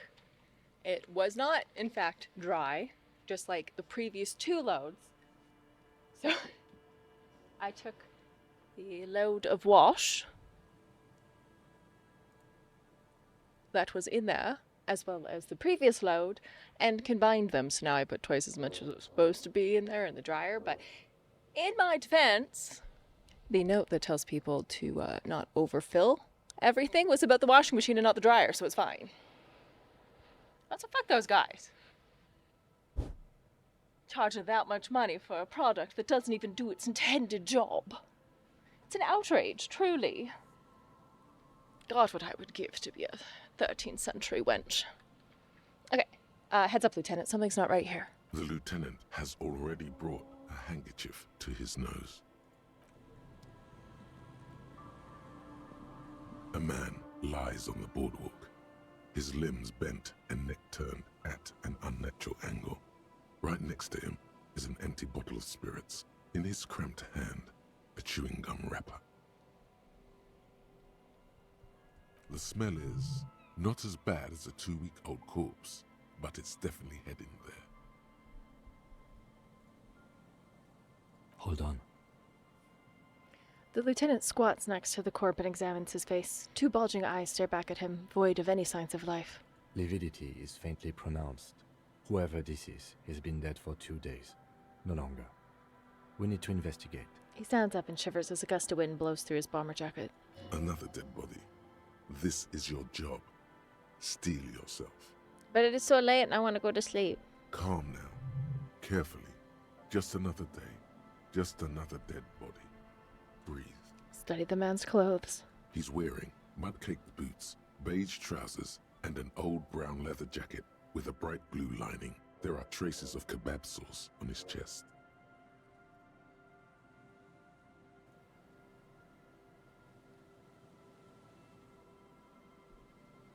The leather jacket suits him well. It must be custom made. Search his pockets. You find some sunflower seeds and a rain-soaked library card folded into 2. His jacket feels sodden and heavy under your hand. Oh my god, should I just change my Twitch name to Working Class Corpse? That would be hilarious. Bit too long though. But I do also relate to that. Good. We should take a look at that library card after this is done. Take his profile pic too, right? Study the man himself. The man has fallen through a crack in the boardwalk and hit his head against the metal bench. Coagulated blood covers his black hair. One of his feet is still dangling through the hole. Oh. I was actually thinking of doing an entire, not reboot, but a change of all the emotes and stuff. Nobody asked for it, but I'm a little bored and feeling like updating everything. Kind of, I do like my profile picture on Twitch, so I might just go with that. You have to be quite inebriated to fall that bad. Well over a liter of pure ethanol. 3 bottles of wine, or 1.5 of spirits. When damp, these boards are really slippery. Even a sober man could lose their balance here. Examine his face. His expression is dull, like the sea behind him. Drops of water shining on his moustache. His eyes, empty and wide, look frightening in their frozen gaze.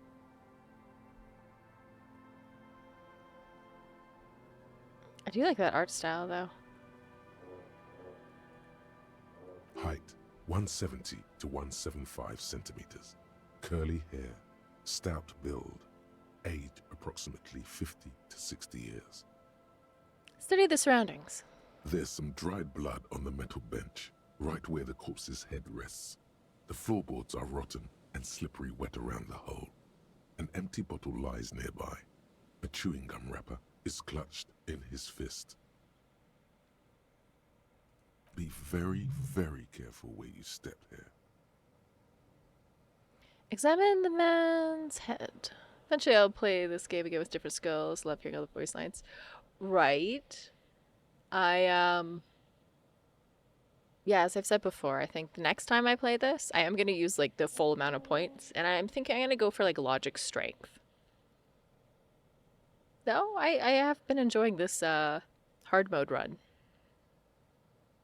A dried chunk of blood covers the hair at the back of his head. An open wound. It's sticky and cold to your touch. Don't touch it! I don't see any other major wounds, do you? It's hard to say. Seems like the head wound was fatal. It's exactly the shape of the bench. Step on the floorboards. They screech under your feet ominously. It's hard to say whether the dead man's weight was the cause of the boardwalk to break. It definitely looks fragile. Really liked Encyclopedia butting in at weird times. Ooh, that doesn't sound like fun. I just did a visual calculus kind of thing, or check, and it actually went through, and that was really interesting. I thought that was fun. You see waves churning below. Something cracks beneath your feet.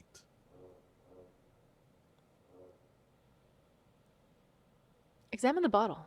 A .75-liter Tallulah vodka with its cap missing. There's hardly anything left inside. It's mid-market spirits with a slight touch of menthol. The man meant to enjoy himself, have a good time. Electrochemistry is my passion, which was an interesting choice on my part. Tear all around us. He looks at the other two bottles near the coin-operated viewer, then at your yellow plastic bag. I'd prefer if you didn't collect them this time. It's not proper. Examine the chewing gun wrapper. Burning passion for electrochemistry, nothing else. I think the thoughts that I've considered currently, or are thinking currently, are sobering up thoughts. Because, I don't know, Kim is having a little bit of a effect on my character. I just can't let him down. Examine the chewing gun wrapper. Grabowski spearmint chewing gum. Green leaves on the cover. The man's mouth is half agape from the terror of the fall. Look in. The blackness of death. Stench. You think you see white chewing gum too. Confirmed. Nearly the whole pack is there. Solidified on his lower rear teeth. He ate the whole pack, right? It's to cover the smell of alcohol before going home. The worst thing is, I've seen it before. Almost the same scenario. Even the chewing gum. It's always the same. The lieutenant shudders from the cold. The entire boardwalk creaks in the wind as you take a step back. Who is this man? Looks like one of the locals. He'd have to know this spot to come here. You don't just walk over here. He looks to the south, the way you came. But that's just a lazy assumption. What do you think? At least this man knew how to party. Yeah. Imagine the same scene without the bottle. Now that would be just sad. What we're witnessing here is a demise of a great party beast. The leather jacket, empty vodka bottle. Kiss your fingers. Mwah. Looks like just another old drunkard to me. I think labeling him as an alcoholic is a bit premature. We don't know anything yet. Though I feel like this is the electrochemistry kind of vibe. Yeah, we don't know anything yet. We do know that he was married. The lieutenant points to a ring on the man's left hand, the flesh around it swollen and grey. But you're right. Let's not run ahead. For now, all we know is that he's an unidentified middle-aged man found dead on the Martinez boardwalk. What do you think happened here? Death by misadventure. He slipped and fell through the boardwalk. A truly unfortunate accident. If it wouldn't have been for that bench, he'd be alive. Could it be related to the lynching? No, I don't see anything that points in that direction. For now, let's treat this case as a simple, albeit sad, accident, unrelated to the murder case. Do you think he was drunk? Point at the bottle. Oh, yes. What about alcohol poisoning and liver failure? Some symptoms of acute alcohol poisoning could have definitely played a role here. Severe confusion, respiratory depression, unpredictable behavior. But I think that death arrived through head trauma, not liver failure. What about the kebab? What about it? The deceased ate some kebab. It's probably from a nearby place, maybe in the parks. Someone should have held responsible for this broken board. Oh my god, somebody should be held responsible for this broken boardwalk. It's dangerous. They'll seal this place off after the news reaches the coalition officials. I doubt that they have enough resources to actually repair the boardwalk. Not that sealing it off would keep anyone away. All it does is keep the city council's hands clean. He smirks. He smiles sourly. Right. It does seem to be a pretty straightforward misadventure, although there's still a question of identifying the body. What should we do with him? From where I stand, I can see two options. We either take the case and follow the leads to identify the body on our own, or we report back to the station and leave this for our colleagues to handle. Hold on, what about a field autopsy? A field autopsy isn't necessary if the cause of death doesn't appear to be criminal, and this looks like a simple accident to me. I'd say we should just write down head trauma in the autopsy report and leave it at that. It would save us at least 2 hours of unnecessary work.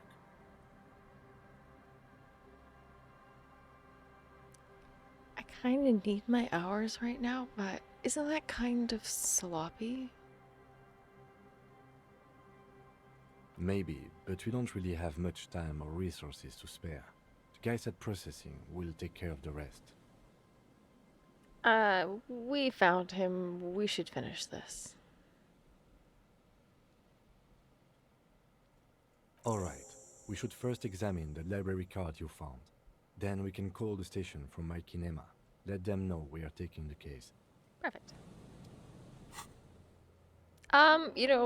We'll do that later. We need to go find those other traps. Careful there, floorboards look rotten and weak. Oh. There's some tear, an empty cigarette package, and a crumpled kebab wrapper in the trash bin.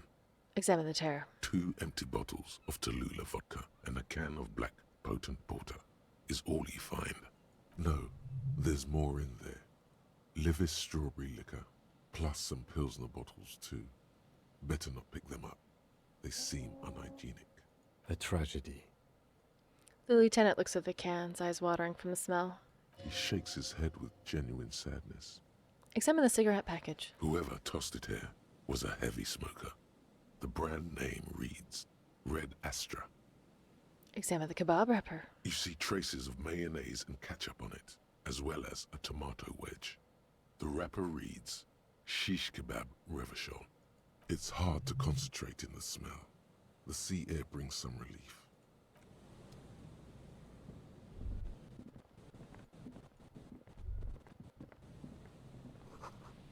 Moonshine probably smells like tasty fermentation.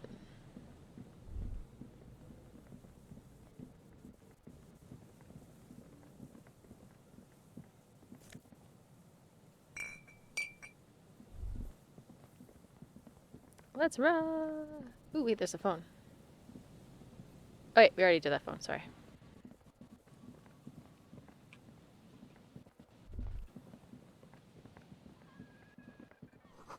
You feel the shadow of a very large building fall on you. Oh, right. A strange stillness fills you as you look ahead. You should walk here, not run.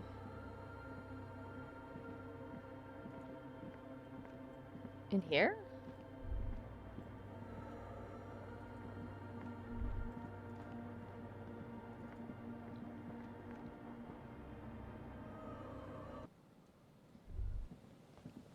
Maybe it's here that I should walk.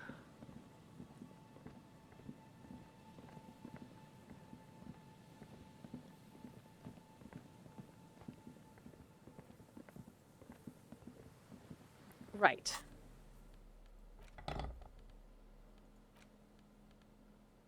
Oh, I should have been doing stuff with my clipboard. I forgot about that.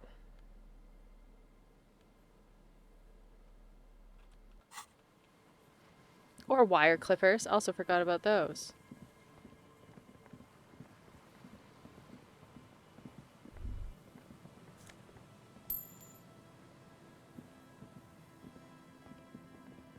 What is going on here?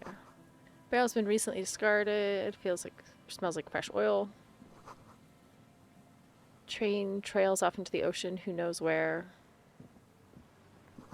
These rusty gears are used to turn the whole machine. An old door, worn by elements, guards the depot. The wind has blown a sand dune in front of it. The door hasn't been opened in a long while. You see a handle. What is this thing anyway? It's military. A service depot of some sort. Used to service what? The washerwoman mentioned a depot up the coast. She said it was for moving ammo and cargo across the bay. This might be it. Walk away. Do I have anything to help with interfacing?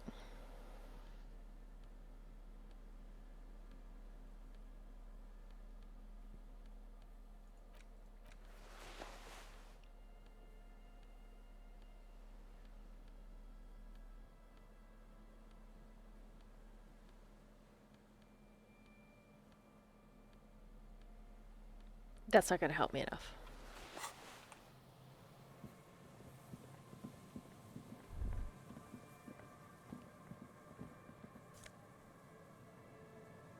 Ooh. I got a white polo shirt.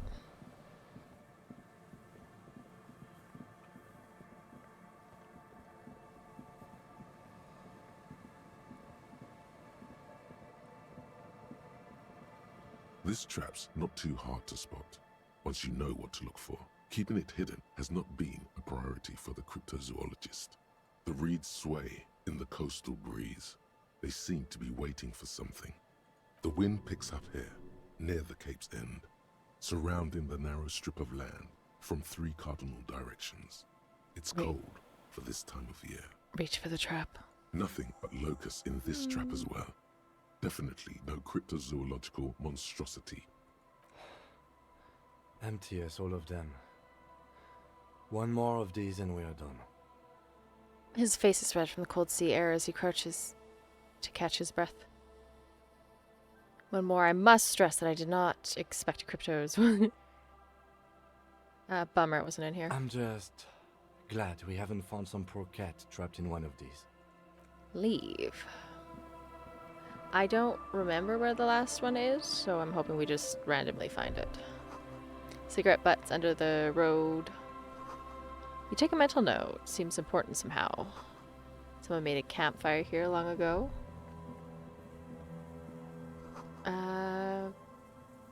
Broken control box. Ladders to rescue climb. Sea air. Ooh, scented scarf. Inlet here, followed distance. Okay.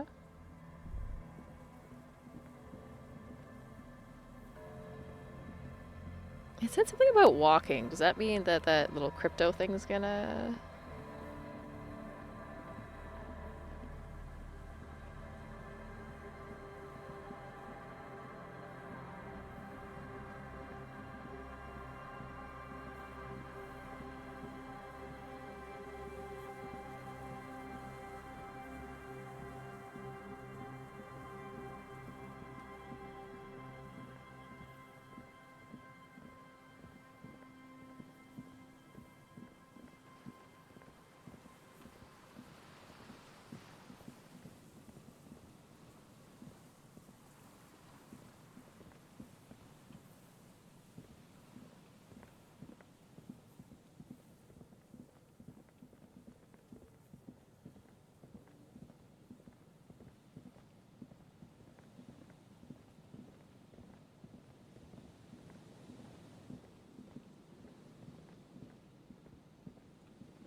Ooh, money.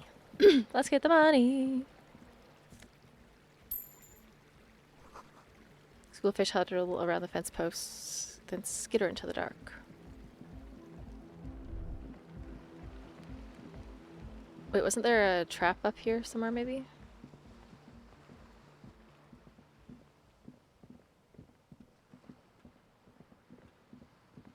I don't know how to get up there. Popsicle sticks. I thought there was a trap here. Kim, I wasn't listening. Do you know where the last trap is? Hello again.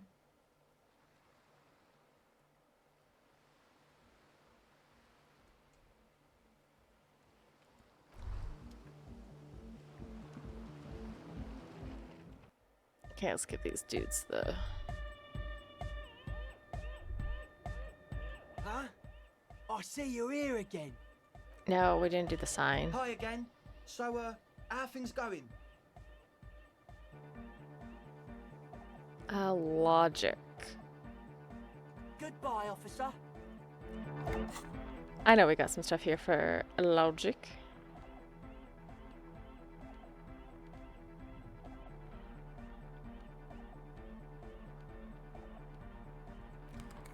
I think it was just the glasses, actually.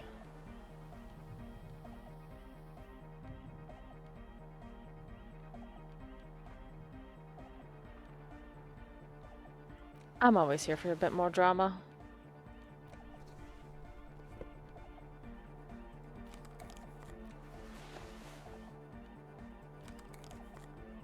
Oh, that actually gives logic.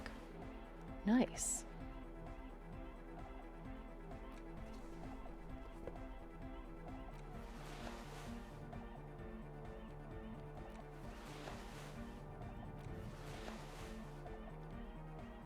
Okay, let's give that a go. We've got our logic up 3. Hi again. So, how things going? Ugh. Maybe everything isn't quite as you've been told. Take a moment to analyze. Okay. Ah, fuck. So the Speed Freaks want to start a club for dance music. That much checks out. Youths like music. You feel as though you might have liked music more when you were young, too. But you digress. Rub your chin. What's the gist of it? The gist of it is, they want to turn the church into a club. But a suspicious element has overtaken the building. It's very important to understand what the gist of things is. Always consult the gist before making up your mind. This is going well. So well. Plus, and it has to be considered, you can't invent the future of dance music in this smelly old tent. Imagine if you had the church. That settles it. Analysis complete.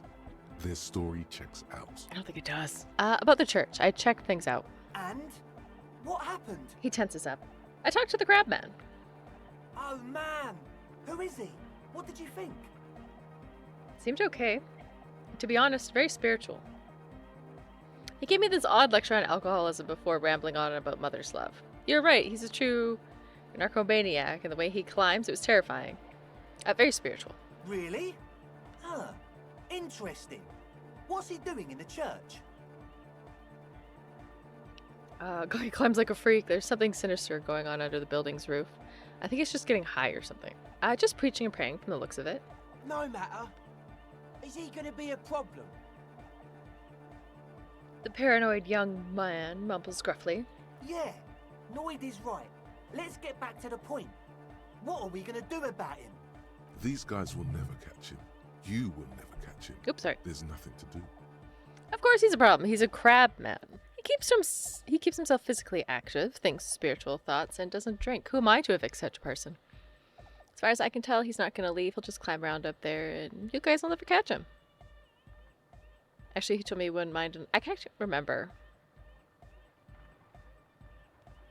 Yeah, I'm not going to evict him. But he's likely up to no good. He's a crab man. A menace to society. Andre shakes his head. I doubt that. Besides, I'm pretty sure it's impossible to catch him climbing up there. I dunno, man. Doesn't it feel like a major hindrance to you? A spooky guy climbing around when all the guests are trying to have nice, friendly hyper time? He rubs his jaw. You're gonna have to live with the crab man. I guess it's not a massive problem, now that I think of it. Everyone is welcome to dance till the morning light. Yeah! Hardcore, man. Hardcore. Maybe. I guess we'll figure something out. Okay, but what about the other spooker? The one in Grandma's clothes? Did you see her?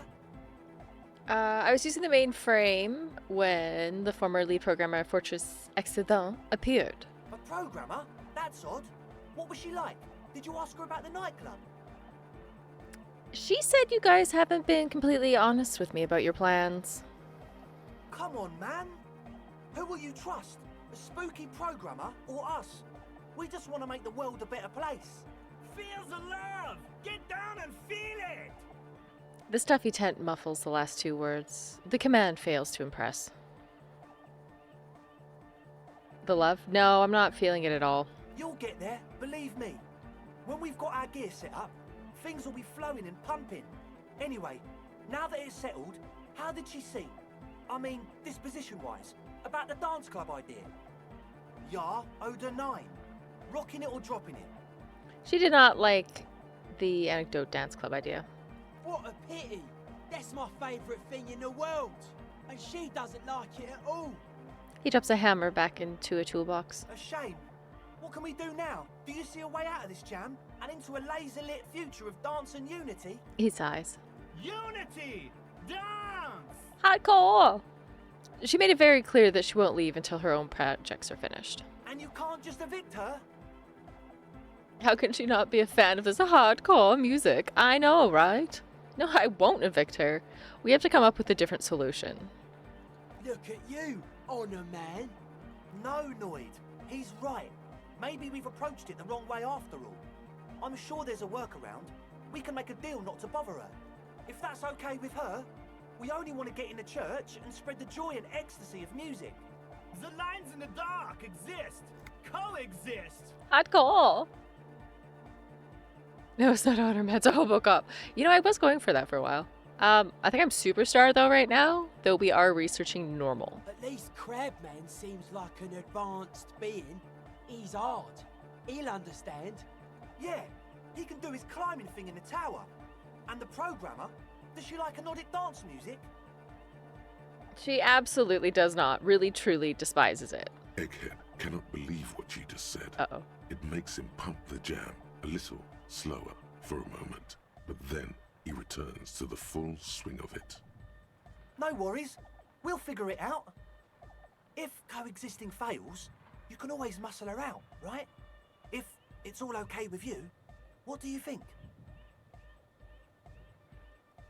I refuse to throw her out, but I can try convincing her to proceed with the quest. Excellent. Good luck, my friend. Oh.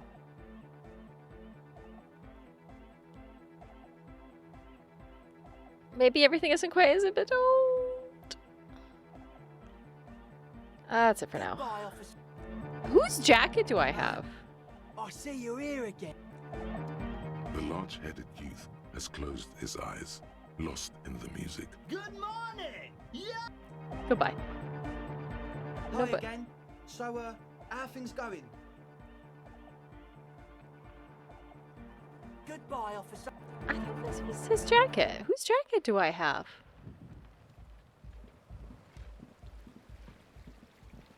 So let's hope we see another trap around here. I have lost track of where they are.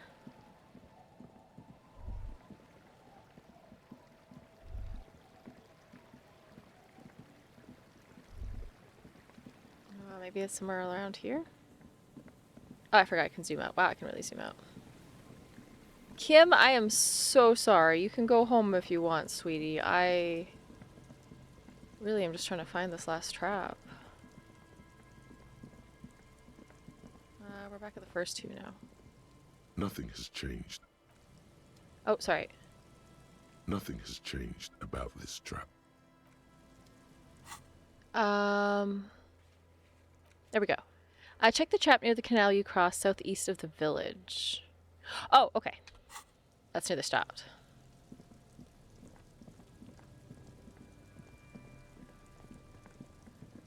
Alright, yeah, what are we doing? Yeah, I was thinking of becoming a regular law officer. I'm not sure about it. We currently have that wasteland thing going, but I think regular law officer might come next.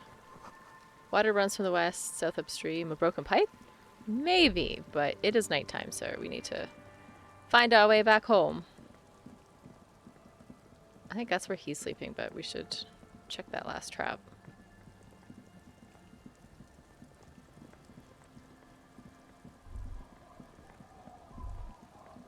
What's this? What are these doing in the fish? Ooh. I got new boots. Ah, yes. Look at how classy this gentleman is. Let's do this. The polo shirt, yes. Maybe that, yes. Maybe that hat? I don't know if I really like that hat. And then we need the superstar. Yeah, look at that. We are one heck of a police officer now. The library card is folded into two and still slightly wet to the touch. The front side reads, I will do that after.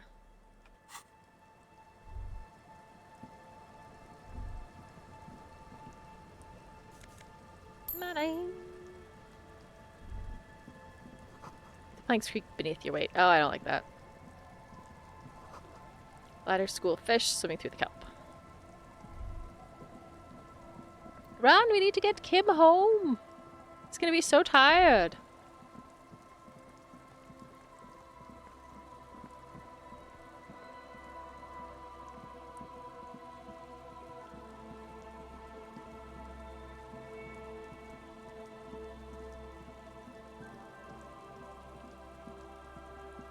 Okay, that trap should be around here somewhere. Ah, there it is. Gonna walk over to it to not scare anything. It takes you a moment, but finally you spot the last of Morel's traps. This one's partially obscured by the reeds. Look around. The reeds bend forlornly toward the sand. Some tufts have been crushed. The broken stalks seem like a rebuke. The sound of the city hums in the east. The constant, distant song, louder on this part of the coast, nearer somehow. And there's that cold again. Always the cold. The trap feels light and silent as you pick it up. Something is different here. Ooh, look closer. No locust. Immediately yell. Look closer still, we're not gonna yell. Well, the bait worked on something. This doesn't mean it was a reed monster, though. Unless you see one in there. I just see an empty trap. The netting is a little untidy, messier than the others. Like someone or something picked up the trap and shook it before dropping it back down on the ground.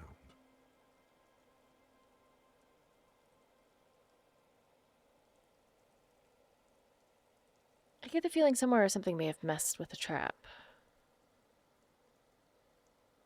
Perhaps our cryptozoologists have competition in the form of an actual entomologist, or someone else is sabotaging them. I could present more theories, but then I would be taking this on as a case, which I'm not. You're right, but we still need to tell the cryptozoologist about this. Okay. But after that, we get back to our own assignments. There really is no explanation for this detour right now. None. None whatsoever. You've checked all the traps now. We're not gonna take this trap back? Oh.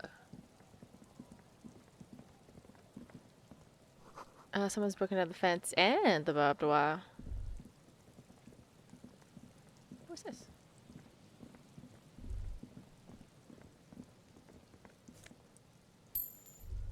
Manny? Manny? I guess this one's closer. Glory to the ghost of us. Cans, I like that. Music collection. Oh. Birds in the birch tree, barely audible chorus comes from above. Swing is missing. No one's been here for a long time. Why do birds suddenly appear?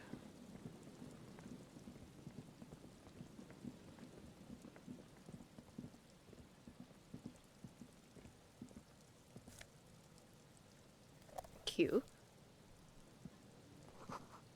No entry. Someone scribbled an inverted star on it.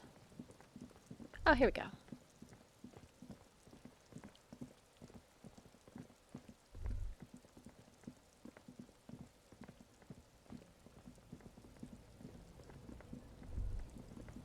Oh, he does have those cool pants. Inside, you see a set of steering levers, a radio microphone, a pull-out toolbox, and the soft glow of the fuel preheater gauge.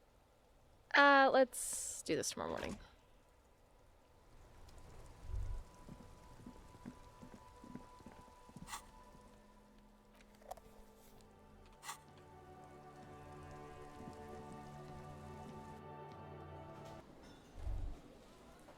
Where's my friend? Buddy! It's great to see you again, officer. My wife can't wait to thank you. Go on, talk to her. He grins, bowing awkwardly. Oh, sweetie, I don't even know how to thank you for finding my husband and helping him out. I hope we haven't been too much trouble for you. No, ma'am, you are absolutely adorable and I love you. I was just doing my job, ma'am. Here, I want to give you a small token of my gratitude. It's a tie, Mesk in origin. The pin is an antique, quite special. She hands you a thin ribbon held together by a silver bird skull. The little silvery knob holding the tie together feels warm in your hand. It's in the shape of an avian skull with 8 eyes. You never told me you've seen a phasmid. Oh, you don't want to hear about some old woman's ramblings. I barely remember our conversations before, but I remember loving you. Ramblings?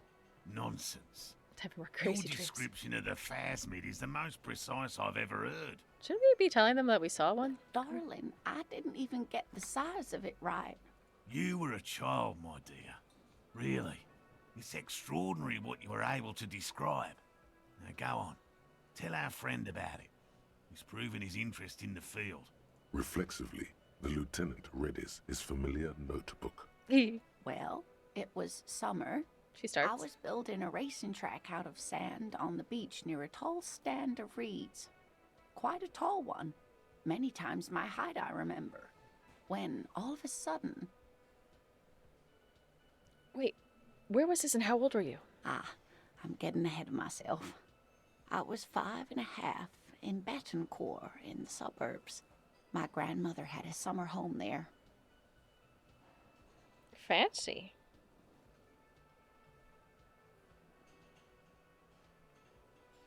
What happened? The strangest moment of my life. I looked up and one of the reeds moved. Not like a plant, but like a living thing. It stood up and looked at me. Its body unfolded like some antique toy. I've never seen anything like it. I didn't know this can happen, so I reached my arm and touched the thing. It felt just like a stalk of reed, but it moved, swaying, towering above me.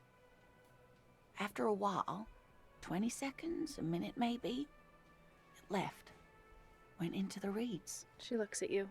Did I you follow tried, it? But I was only a child. There was mud and high water. I couldn't see it anymore. I was just standing there knee-deep in mud, looking around me. Then what? I ran back home to my grandmother and asked her if reeds could walk, and told her they were looking at me. Of course, she just laughed at me, but I knew what I'd seen. For years, it was a story I told at parties when I wanted to impress boys. That sort of thing. Of course, most people just took it as a strange, amusing anecdote. So did I, honestly. But then I met Morel. We were on a date. Can you imagine? She tells me a story, and it's the most detailed report of the Insulindian phasmid I've ever heard. The sounds. She told me it hissed. It did, yes. Like reeds in a gust of wind. The way it moved, the colour, how some of its limbs were white, like marble. It matched perfectly with what I know from other accounts. It was amazing. He breathes excitedly. If it weren't for Lena, I might have given up hope years ago. It's no exaggeration to say that she restored my faith in my profession. He looks at her with admiration, forgetting a wide smile on his face. You were on a date? Our first, yes. The old woman looks at her husband tenderly. Its limbs were white? Not all of them. There is some white coloration reported, along with beige, where the camouflage ends. He answers for her. How big was it? It's hard to say how big things are when you're quite small yourself. To me, it seemed to be taller than I was then, but that's probably not the case. Kim, what do you think of this? I thought it was a wonderful story, man. He closes his notes and gives her a simple smile. But I don't believe it. A child left unattended on a warm day. Children make up stories and then end up believing them. Thank you for sharing this with me. You're welcome, sweetie. I do appreciate the chance to relive it whenever I get one. It was... Oh, sorry. I need to talk to him, though, because I... Nothing like the gratitude of a good woman. Now then, what can I do for you? He gives you a gruff pat on the shoulder. He tries to play it cool, remain professorial, but inside, this man is itching for some news on those traps. Did you know Gary was hiding there? Okay, I checked all the traps. Good. Okay. And? He breaks his calm. And one of them was empty. Completely empty? The zoologist's eyes grow wide. Yes, there is nothing in the trap. No locust, no phasmid. No locusts? No phasmid either? That's not ideal, but... He rubs his chin. It just means the Insulindian phasmid is even more clever than we thought. The woman's face lights up. Oh, of course, more clever. The detective whispers to himself. Yes, the Phantasmadeia picked off the locusts and escaped. This is good news, though we'll have to reconsider the design of the traps, make them more secure. Another trip to the reeds. Yes, that's exactly what it is. What a deft hunter, this phasmid. Of course. Be sarcastic. He misinterprets Unless you. you have an alternative hypothesis you'd like to venture, mine stands, okay? He misinterprets your words. Actually, no. Excuse me for getting emotional. This is a big deal for us. You've helped us twice now, and brought some great news too. My gratitude, and the gratitude of the Société Cryptozoologique de Ravachol, is yours. Some kind of foul play might be afoot. Theft? Thank you, it's an honor. We should probably return to our main investigation here. This has been refreshing, but... Helping cryptozoologists isn't really a priority for our organization, is it? The lieutenant looks out the window, impatiently. Develop an alternative theory about the missing locust. Consider the way the empty trap was disturbed, as though shaken. Most likely the hands of a young person. Hands small enough to fit inside the trap, too. I may have met a kid that's a locust stealing type. Kids? What would a child want with bags? Oh, my dear Morel. You've been an old man for too long. Kids love to torment insects almost as much as they love to torment old folks. A shadow of worry possesses over the woman's face. I'll talk to the little gremlin to see if anything comes up. Delinquents. My favorite. It doesn't sound like it's really his favorite. Oh, you've been such a dear to us. Please, let us know whatever you turn up. I have a feeling we're getting so close. Well, I see you've got all the help you need. I'll see you tonight at my place. Let's play suzerainty, but no more field trips for me. The man turns to his companions. Really, Gary? We're getting somewhere here. I'd love to play suzerainty, but... The woman's voice is a little shaky suddenly. Lena, I'm sorry, but you're not getting anywhere. It was some kids. I know the little mutants around here. Leave anything out in the open and they'll steal it, even if it's bugs. He looks at his tea. Morel, it's been fun, really, but I need a bath and I have deliveries to handle. When this tea is done, I gotta run. No need to apologize, Geary. You'd be more than helpful. We'll have to take a rain check on that game of suzerainty today, though. We're gonna follow this through. He keeps the language unemotional, but it's in there. Disappointment. So, did you know Gary was hiding the armor? Hell no. I had no idea. And I'm still cross with him, to be honest. It's not like him. He's got his quirks, but dishonesty, disloyalty are not one of them. I don't know what got into him, officer. Thank you for letting him off easy. He won't forget it. We'll make sure he won't. I gotta get going. I don't remember how to end the night, but I am going to quick save it. I don't think I've actually saved it in a very long time.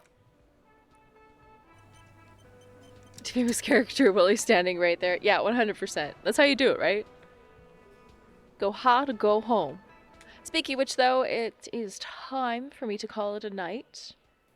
I haven't been streaming too much just because I've been a bit under the weather. I may or may not be back tomorrow. I'm not going to promise anything. Saturday, same thing. Soda's having his procedure, so he will be my priority. I kind of feel like he's going to be sleeping tomorrow, though, so if he's all passed out, I might just sneak on here and play either this or RimWorld. I feel like this is nice and quiet and calming, though. Anyway, if you guys have been hanging out, I appreciate all y'all's faces. You know that. I gotta just bring up some Chrome here so we can raid somebody. Yes, it was... I actually do really enjoy this game. I have to be in the right mood for it, though. It is one of those games. Otherwise, I'm just like, man, it's going so slowly. But yes, I appreciate your faces, and I hope you have a wonderful night.